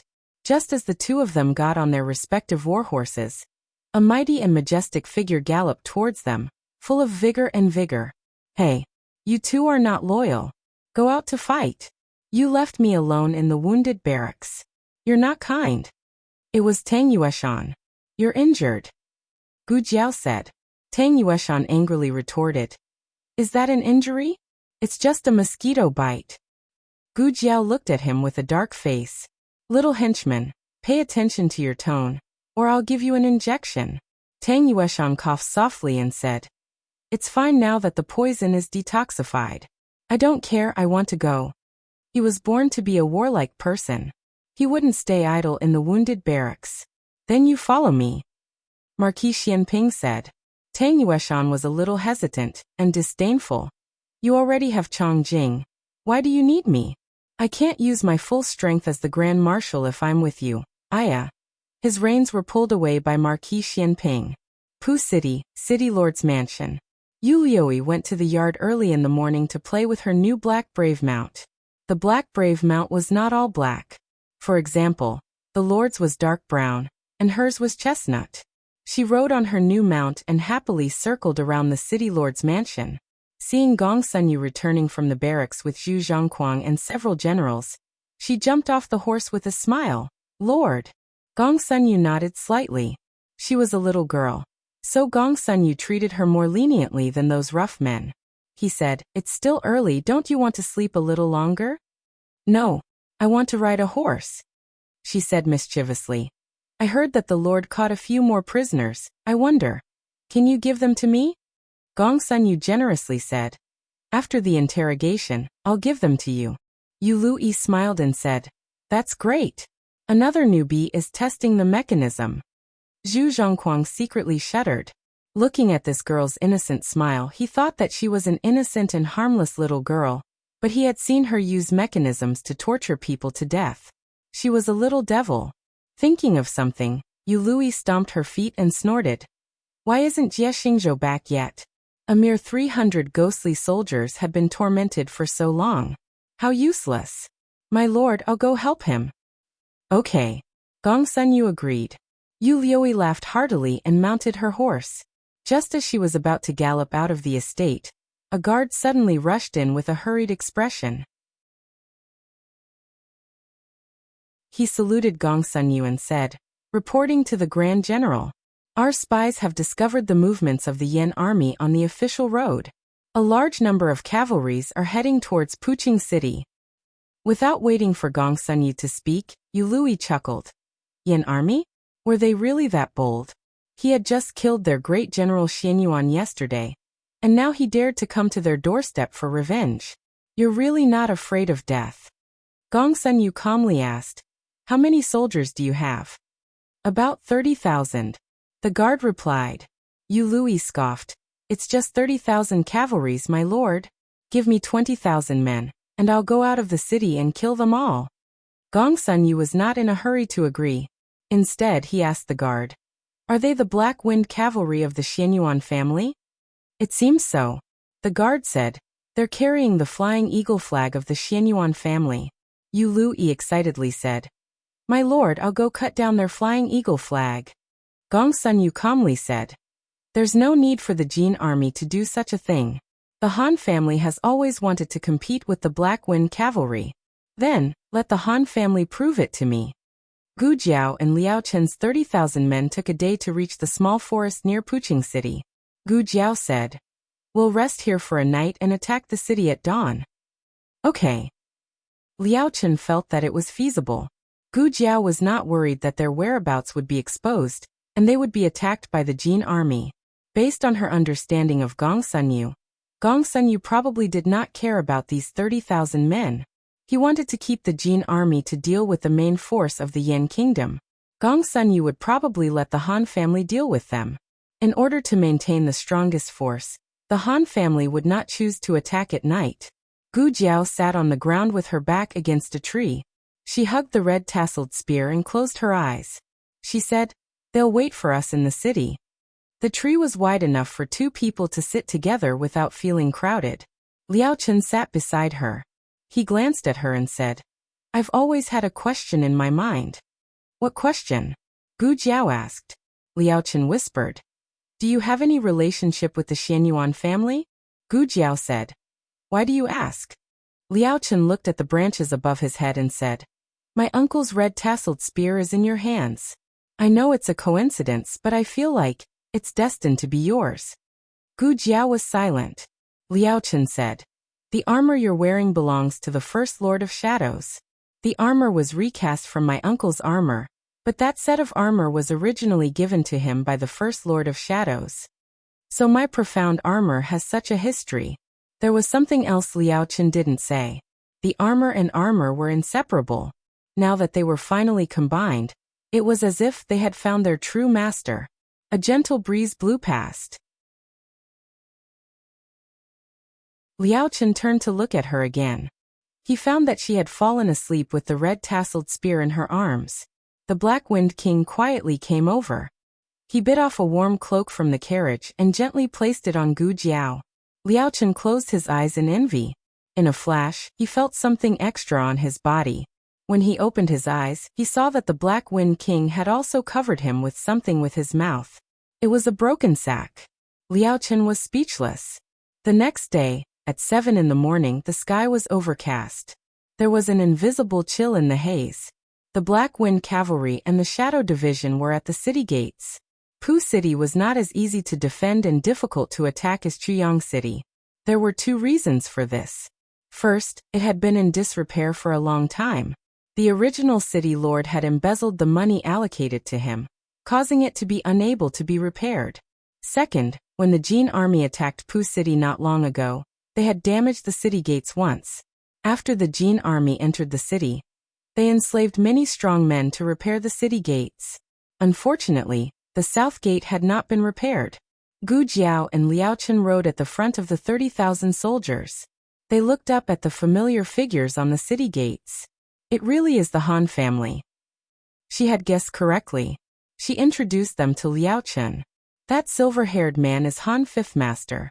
Beside him is Han Lei, Han Ye's father. Liao Chen looked at them. They also looked at Liao Chen. Han Lei said thoughtfully, "I know that youth. He's the one who took Xiao Liulong's identity. He was adopted by Duke Ongua and became the commander of the Black Wind Cavalry.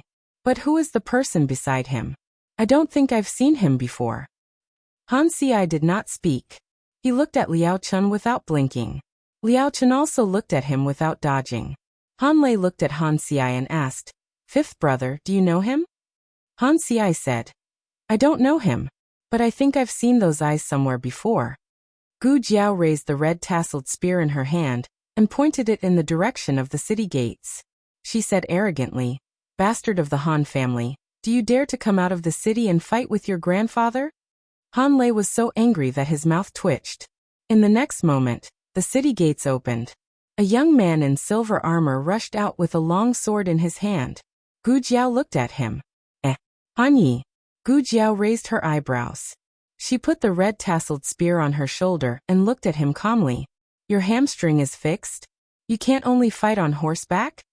Han Yi was angry at the mention of this. He had suffered so much and endured so much pain before he could stand up again. It was all Xiao Liulong's fault. He wanted to kill him and avenge himself. And also avenge second uncle.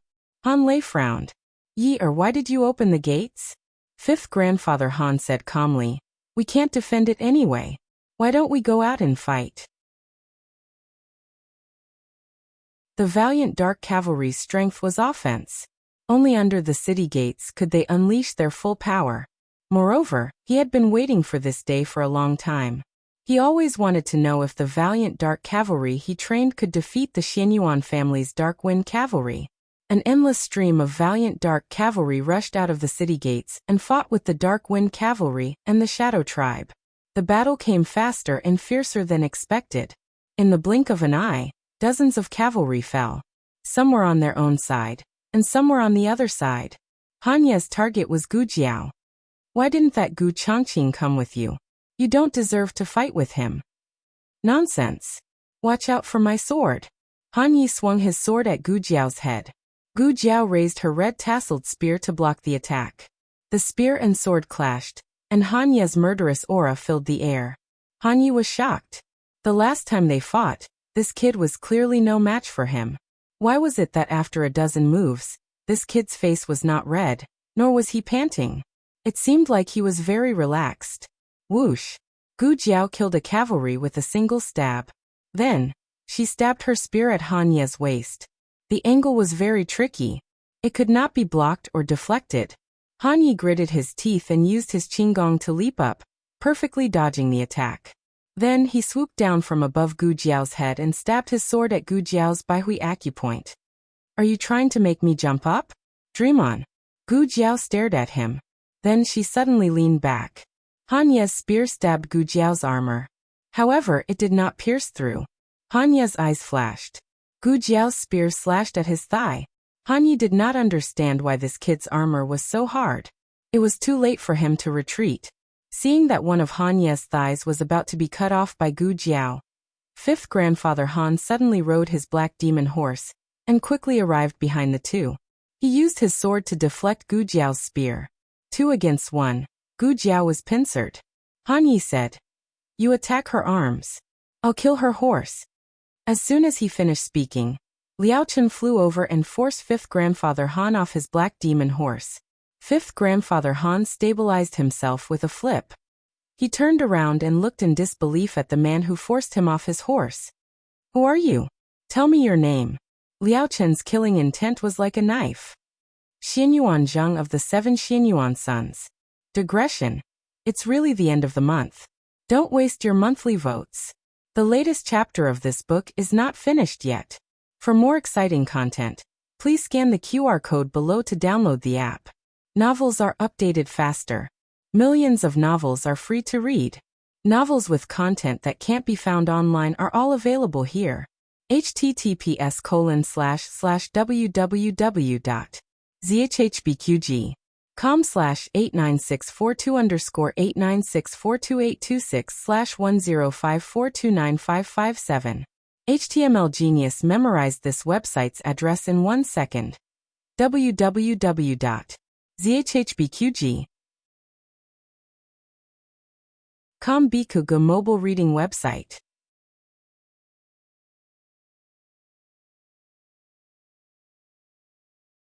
Chapter 870. The latest chapter of this book is not finished yet. For more exciting content, please scan the QR code below to download the app. Novels are updated at a faster rate. Millions of novels are free to read. Novels that can't be found online are all available here.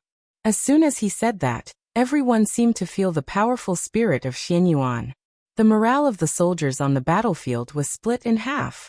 The morale of the Black Wind Cavalry and the Dark Shadow Division was rising. The Black Wind Cavalry of the Han clan seemed to feel the suppression from the spirit of Xianyuan. Puqing was the burial ground of the Xianyuan army. Many years ago, countless Xianyuan soldiers were buried here. Some died in battle, while others died in vain. Now that the 7 Xianyuan sons had returned, the souls of the heroes in the world seemed to have been summoned. A gust of wind blew past, and the house of Han's cavalry felt a chill run down their spines. Most of them forgot to think about how many sons the Xianyuan family had. Only fifth grandfather reacted. He said coldly, "The Xianyuan family has 6 sons. Since when did they have 7? You're obviously pretending to be one of them. Don't try to persuade a stubborn person, because they won't listen." Liao Chen didn't waste time with fifth grandfather Han. He sheathed his sword and pulled out the spear on his back. The action of holding the gun, and the domineering move that was completed in one go shocked fifth master Han once again. Fifth grandfather Han looked at him solemnly. "This is, traitor." That. Liao Chen's spear came down. Fifth grandfather Han blocked it with his sword, but half his body went numb. His feet sank into the ground with a bang. It was obvious how powerful the spear was. "Black Demon Horse!" Fifth Master Han shouted, and the Black Demon Horse charged towards Liao Chen. Liao Chen's target was not the Black Demon Horse, but he could not allow himself to be knocked away. Just as he was about to hit the Black Demon Horse with his palm, the Black Wind King came galloping over and mercilessly collided with the Black Demon Horse. The young and healthy Dark Demon Horse was actually knocked aside by a 16-year-old horse. Fifth grandfather Han couldn't believe it. Even more incredulous was Han Yi, who was fighting Gu Jiao not far away. This beast, he had raised it for so many years, but it turned around and sought refuge with someone else. What an ingrate! If he had known earlier, he would not have listened to Chu Nan and left it to fend for itself. He should have caught it back. Han Yi was kicked violently and fell heavily to the ground. Gu Jiao held the red-tasseled spear and stood in front of him. She looked down at him and said, "Don't get distracted. You might die." Han Yi clutched his aching chest and stood up. His eyes were like torches as he looked at Gu Jiao. Did you use some kind of evil method to increase your power? If you can't beat me, just say so." Gu Jiao carried the long spear on her shoulder. This action was exactly the same as Marquis Xianping carrying his broadsword. She even shot off a Han family cavalryman's helmet and stepped on it with one foot. "Didn't your fifth uncle just use drugs? But look, did he win?" Han Yi turned to look at his fifth uncle. He saw the Han family's once-in-a-century expert being defeated by someone who called himself one of the 7 sons of Xian Yuan. After being sent flying again, fifth grandfather Han fell heavily to the ground and spat out a mouthful of black blood. How can this be? This was his fifth uncle. The survivors who survived the purple grass poison possessed terrifying inner strength and an immortal body that could be said to be immune to pain. Immortal body was an exaggeration, but he was more resistant to injury than normal people. No matter how serious the injury was, it could be healed the next day. This time, it must be the same. Just as the thought flashed through his mind, Liao Chen's palm shattered his dantian.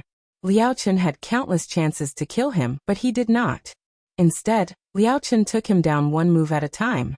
Yes, the purple grass poison could heal a person's body, but could it restore a warrior's fighting spirit? When fifth grandfather Han's last shred of fighting spirit collapsed, he spat out blood and lay on the blood-stained ground.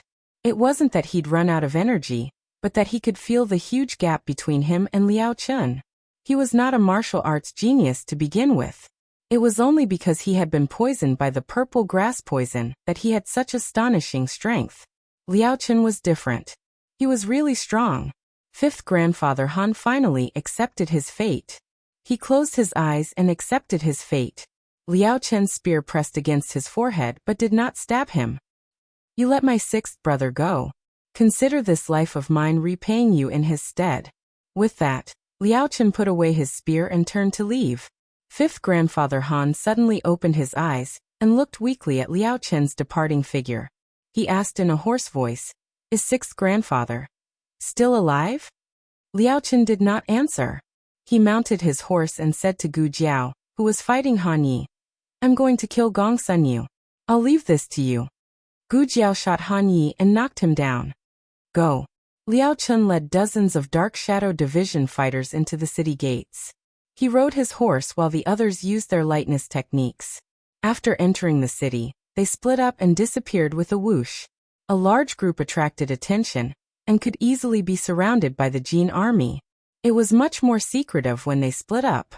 They would meet up at the governor's mansion later. Unexpectedly, as soon as he entered the city, a child's scream came from the top of the city gate tower. He looked up. A 5-year-old boy was falling from the top of the city gate tower. His face was full of fear. He flew up and caught the boy in midair. Now is the time. Murderous hidden weapons rained down from the top of the city gate tower. The boy was just bait. If he didn't fall for it, the boy would fall to his death for nothing. If he fell for it, he would be shot to death with the boy. What a vicious plan. Liao Chen flicked his sleeves and pulled out his sword, stabbing it into the tower. He stepped on the blade of the sword, and under the great force his body flew forward like an arrow released from a bow. The rain of hidden weapons clanged against the sword, and also hit the hard bluestone floor. His horse was also injured and couldn't continue to fight. He landed on one knee at the corner of the street with the boy in his arms. "Are you okay?" The boy was so scared that he didn't even know how to cry. He turned to look at the towering city gate tower with a cold face. On the city gate tower, a graceful girl in pink was looking at him with a smile. "You're the 7 sons of Xian Yuan?" Xian Yuan Qi, who was killed by the Lord, is your father? How interesting. You actually dodged my flying flower hidden weapons. Interesting? Throwing an innocent child down from the city gate tower was left out of her mouth so casually. Liao Chen turned his head and put the boy in a safe place.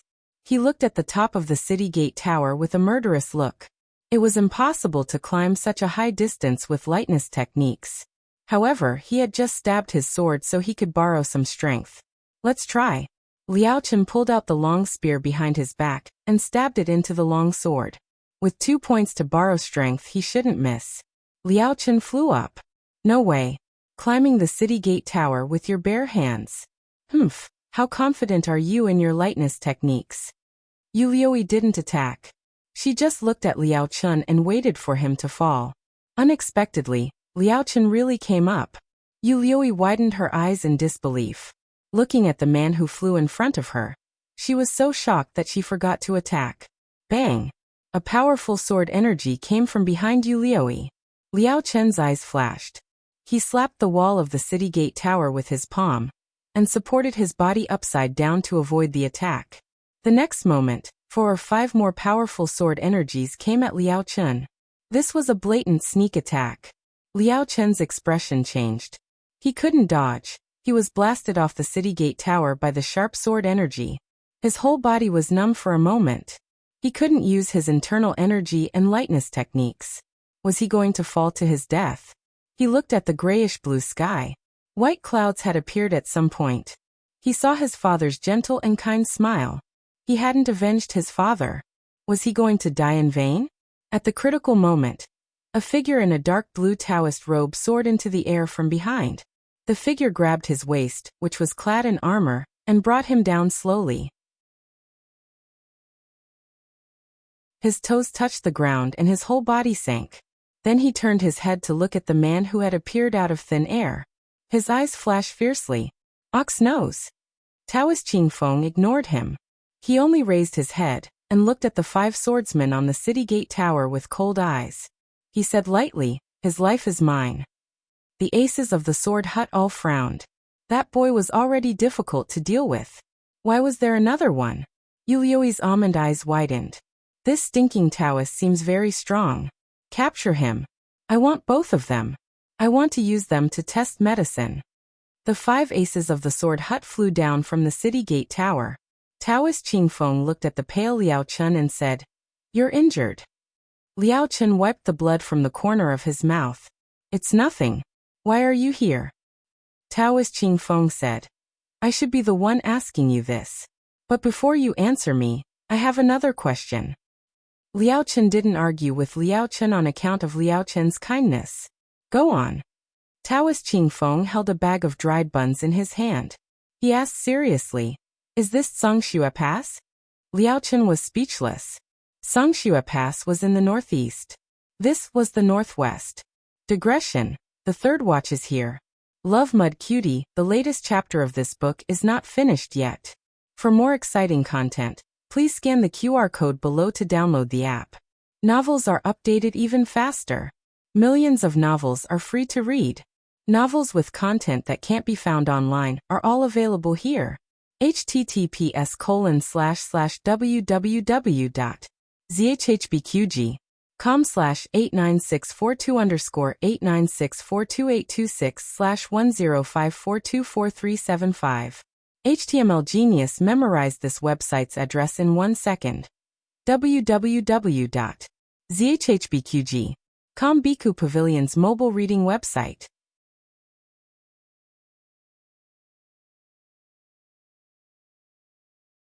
Chapter 871. The newest chapter of the book is not finished yet. Please scan the QR code below to download the app. Novels are updated faster. Millions of novels are free to read. Novels with content that can't be found online are available here. Liao Chen's expression was indescribable. Did this guy get lost again? How did he get lost from the northeast to the northwest? Liao Chen suppressed the urge to twitch his mouth and said calmly, "This isn't Songxue Pass. Speaking of which, did the Feng family swap missions with Wang Su to escort the emperor's grandson to the Qin kingdom for peace?" Taoist Qingfeng said, Feng Wuxiu wanted to eat lamb buns, so I went to buy them for him. I told him not to run around and to follow Prince Changsun. I think he got lost with Prince Changsun and the others. Liao Chen looked at the 3 buns that had dried to stone in the bamboo bag, and couldn't help but twitch his mouth. You're the one who got lost, right? How long have you been lost? Can't you ask for directions? Well, this guy never asked for directions. He didn't think he was lost at all. As long as I don't ask, I'm not lost. Having a bad sense of direction isn't scary, but it's scary to think you're a road hog. Liao Chen shook his head and sighed. How can anyone be like you? Are you living in heaven? Taoist Qingfeng didn't hear clearly and looked at him strangely. What did you say? Liao Chen's peach blossom eyes narrowed slightly. His murderous aura faded and he smiled evilly like a demonic monk. I said you're a natural-born immortal. It must be hard for you to come down. Taoist Qingfeng didn't understand, but he didn't care. He looked at the people across from him and asked, why do these people want to kill you? And why are you dressed like this? Liao Chen said lightly, when 2 countries are at war, I'll fight. They're the Jin army. Jin army? Taoist Qingfeng paused and said seriously, okay, I'll kill them first. Then I'll take your life myself. Liao Chen smiled. Okay. The 2 seemed to have talked a lot, but in reality, not much time had passed. The 5 swordsmen of the sword hut had been observing their breath and internal energy to determine their martial arts and weaknesses. Unfortunately, they didn't find anything. Attack together, the leading swordsman said. The 5 of them wielded long swords and charged at Taoist Qingfeng and Liao Chen. Taoist Qingfeng put the dried buns on the stone lion beside him. He was not used to using weapons, so he started to fight with them with his bare hands. Liao Chen didn't use any weapons either. The swordsman thought that Liao Chen had lost his weapon and suffered internal injuries, so his strength would be greatly reduced. Who would have thought that when Liao Chen attacked, the swordsman would feel great pressure? Liao Chen said coldly, that was just a sneak attack. Do you really think you can beat me fair and square? As soon as he finished speaking, he slammed his palm down and sent the 2 swordsmen flying. Taoist Qingfeng frowned. Is this guy's kung fu so powerful? The other 3 saw that Liao Chen was not easy to deal with, so they targeted Taoist Qingfeng, thinking that it would be easier. Taoist Master Qingfeng leaped into the air and landed on the ground. He slammed his palm on the ground and shouted, leave, can, break. With him as the center, a powerful internal force attacked the 2 swordsmen on his left and right. Li was the east, and Ken was the west. The 2 swordsmen had unknowingly walked into his formation. It was almost the same situation as 5th Master Han and Gu Changqing. The difference was that the selection of the Black Wind Cavalry's commander was a competition, so he didn't kill them. This time, he was using his true strength. The 2 swordsmen were sent crashing into the pillars on both sides. The pillars collapsed, and the 2 swordsmen fell heavily to the ground. Even their weapons flew to the side. Cultivators did not kill, but he was a citizen of the Yin Kingdom first, and then a Taoist of Baiyun Temple. Everyone was responsible for the rise and fall of the country. Close. Open. Break. Taoist Master Qingfeng slammed his palm down again. Liao Chen's expression changed and he leaped onto the roof. The other 2 swordsmen were not so lucky. They were hit by Taoist Master Qingfeng again, and their dantians were destroyed. They died on the spot. Liao Chen jumped lightly and landed steadily in front of Taoist Master Qingfeng. He said with a faint smile, Taoist Master Qingfeng, your strength is very surprising. Taoist Master Qingfeng said expressionlessly, when I kill you, I'll be even more surprised. Then he slammed his palm in Liao Chen's direction. Liao Chen's eyes flashed. He raised his fist and punched in Taoist Master Qingfeng's direction. Their fists and palms passed each other in the air, hitting the sneak attackers behind each other at the same time. They were the 2 swordsmen who had been sent flying by Liao Chen. Now that they were hit again, no matter how strong they were, they couldn't take it anymore. Their legs gave way, and they died. Taoist Master Qingfeng looked coldly at Liao Chen. Next Before he could finish, Liao Chen suddenly stepped forward. His left arm touched Taoist Master Qingfeng's waist, and he pushed Taoist Master Qingfeng behind him. His other palm slammed into the last swordsman's chest. Now 5 swordsmen were dead. On the tower, Yu Liuyi stomped her feet in exasperation. Useless. You can't even defeat a Taoist in Xianyuanzi. What's the use of having you? I told you to send your sword hut's protectors over. What are these disciples trying to do? These people weren't ordinary disciples. They were the most talented swordsmen in the sword hut. Otherwise, they wouldn't have been called to Puqing by Elder Lu. They could only blame Liao Chen and Taoist Master Qingfeng for being too strong. After Liao Chen killed the last person, he immediately let go of someone's waist and used his qinggong to leap onto the roof. Taoist Master Qingfeng frowned. You want to escape? Liao Chen curled his lips and said lightly, I'll go kill someone first. After I'm done, I'll deal with you and me. By the way, I'll leave that child to you. With that, he pointed at the alley and disappeared in a flash. Taoist Master Qingfeng looked at the child in the alley who was too scared to cry. He frowned, but in the end he didn't chase after Liao Chen. He walked over and took the child's small hand. Outside the city gate, the Black Wind Cavalry and Shadow Division were fighting fiercely with the House of Han's Black Storm Cavalry.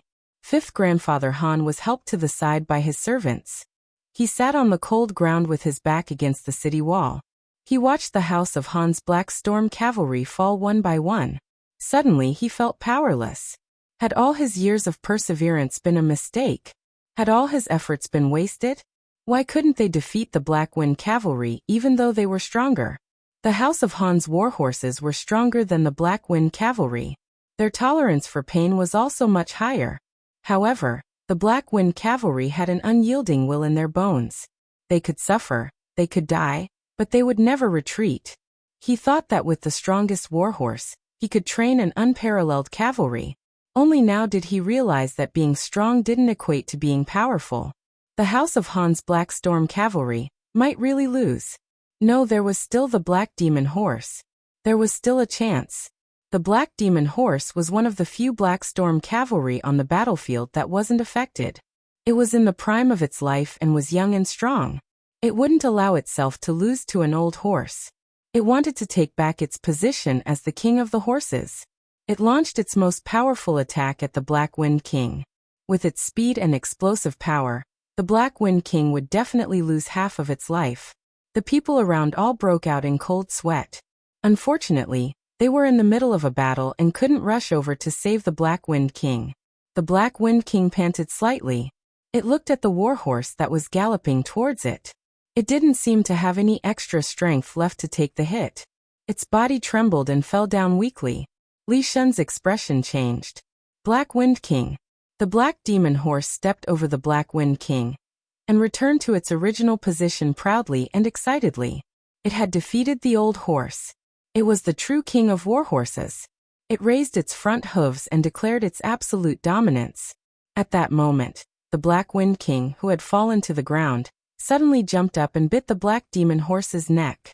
The Black Demon Horse howled in pain. It began to struggle with all its might, trying to shake off the Black Wind King. Unfortunately, the Black Wind King didn't let it go. It could only surrender or die. The Black Demon Horse finally used up its last bit of strength. It whimpered and knelt before the Black Wind King. 5th Master Han closed his eyes in pain. The House of Han. They had lost. Han Yi was no match for Gu Jiao, so he called the Han family's death warriors to besiege her.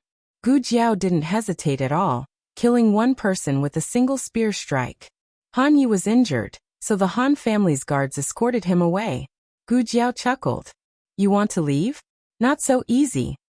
5th Master Han allowed you to take him away, because he wanted to spare Shen Chen's life. But who did Han Yi think he was? He was the Black Wind King who wanted to kill her. Gu Jiao raised her red-tasseled spear and mounted her horse. Boss, chase after it. At that moment, Yu Liuyi flew down and shot a round of hidden weapons at Gu Jiao. Gu Jiao chuckled. You think I don't have hidden weapons? She took out a mechanism box and threw it at the densely packed hidden weapons. Master Lu had made a mechanism box for Gu Yan and Gu Xiaoshan, and they both gave it to her. She hadn't tested the power of the 2 mechanism boxes yet. She first heard a light crisp sound, as if a silver needle had hit the mechanism box, followed by the sound of a wheel turning. In the next second, the mechanism box suddenly scattered, and the hidden weapons shot out like a fairy scattering flowers. Not only did they block all of Yulioi's silver needles and darts, but they also shot down the Han family soldiers around her. Even Yulioi herself was hit by an almost invisible silver needle. Ah! Yulioi cried out in pain. The silver needle was poisonous, and Yulioi's left shoulder and entire left arm instantly lost feeling. She held her left arm and fiercely looked at Gu Jiao. You dare hurt me? Gu Jiao arrogantly said. So what if I hurt you? I still want to kill you. Gu Jiao said. Of the 4 generals under Gong Sunyu, Yulioi was the most ruthless. 9 years later, she would be a very troublesome enemy. Gu Jiao wouldn't give her a chance to grow stronger. Gu Jiao stabbed her spear towards Yulioi. This was one of the last 2 moves forced out by Xianyuanqi at Ghost Mountain. Even Xianyuanqi was forced to retreat, let alone Yulioi. Yulioi's stomach was cut. She was furious.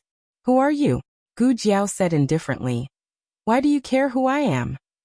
Yulioi didn't want to die on the battlefield of the Han family. She gritted her teeth and threw out a black fire pearl, which exploded into a cloud of smoke. She took advantage of the chaos to escape. Gu Jiao looked at her back and didn't chase after her. You don't know that Puqing is surrounded on all sides, right? You're just a turtle in a jar if you escape into the city. The Han family's morale was already gone. Gu Jiao took the opportunity to lead the Shadow Division to the city wall. She cut down the Jin Kingdom's flag with her spear, and put the Yin Kingdom's flag back on the towering city wall. The latest chapter of this book is not finished yet. For more interesting content, please scan the QR code below to download the app. Novels are updated faster. Millions of novels are free to read. Novels with content that can't be found on the internet can be found here. https://www.zhbqg.com/89642_896428226/1054078889. HTML Genius memorized this website's address in 1 second. www.zhbqg.com Bikugo mobile reading website. That you're tuning in to the Earbook Haven YouTube channel. Don't forget to subscribe and join us on this journey to catch the most captivating stories.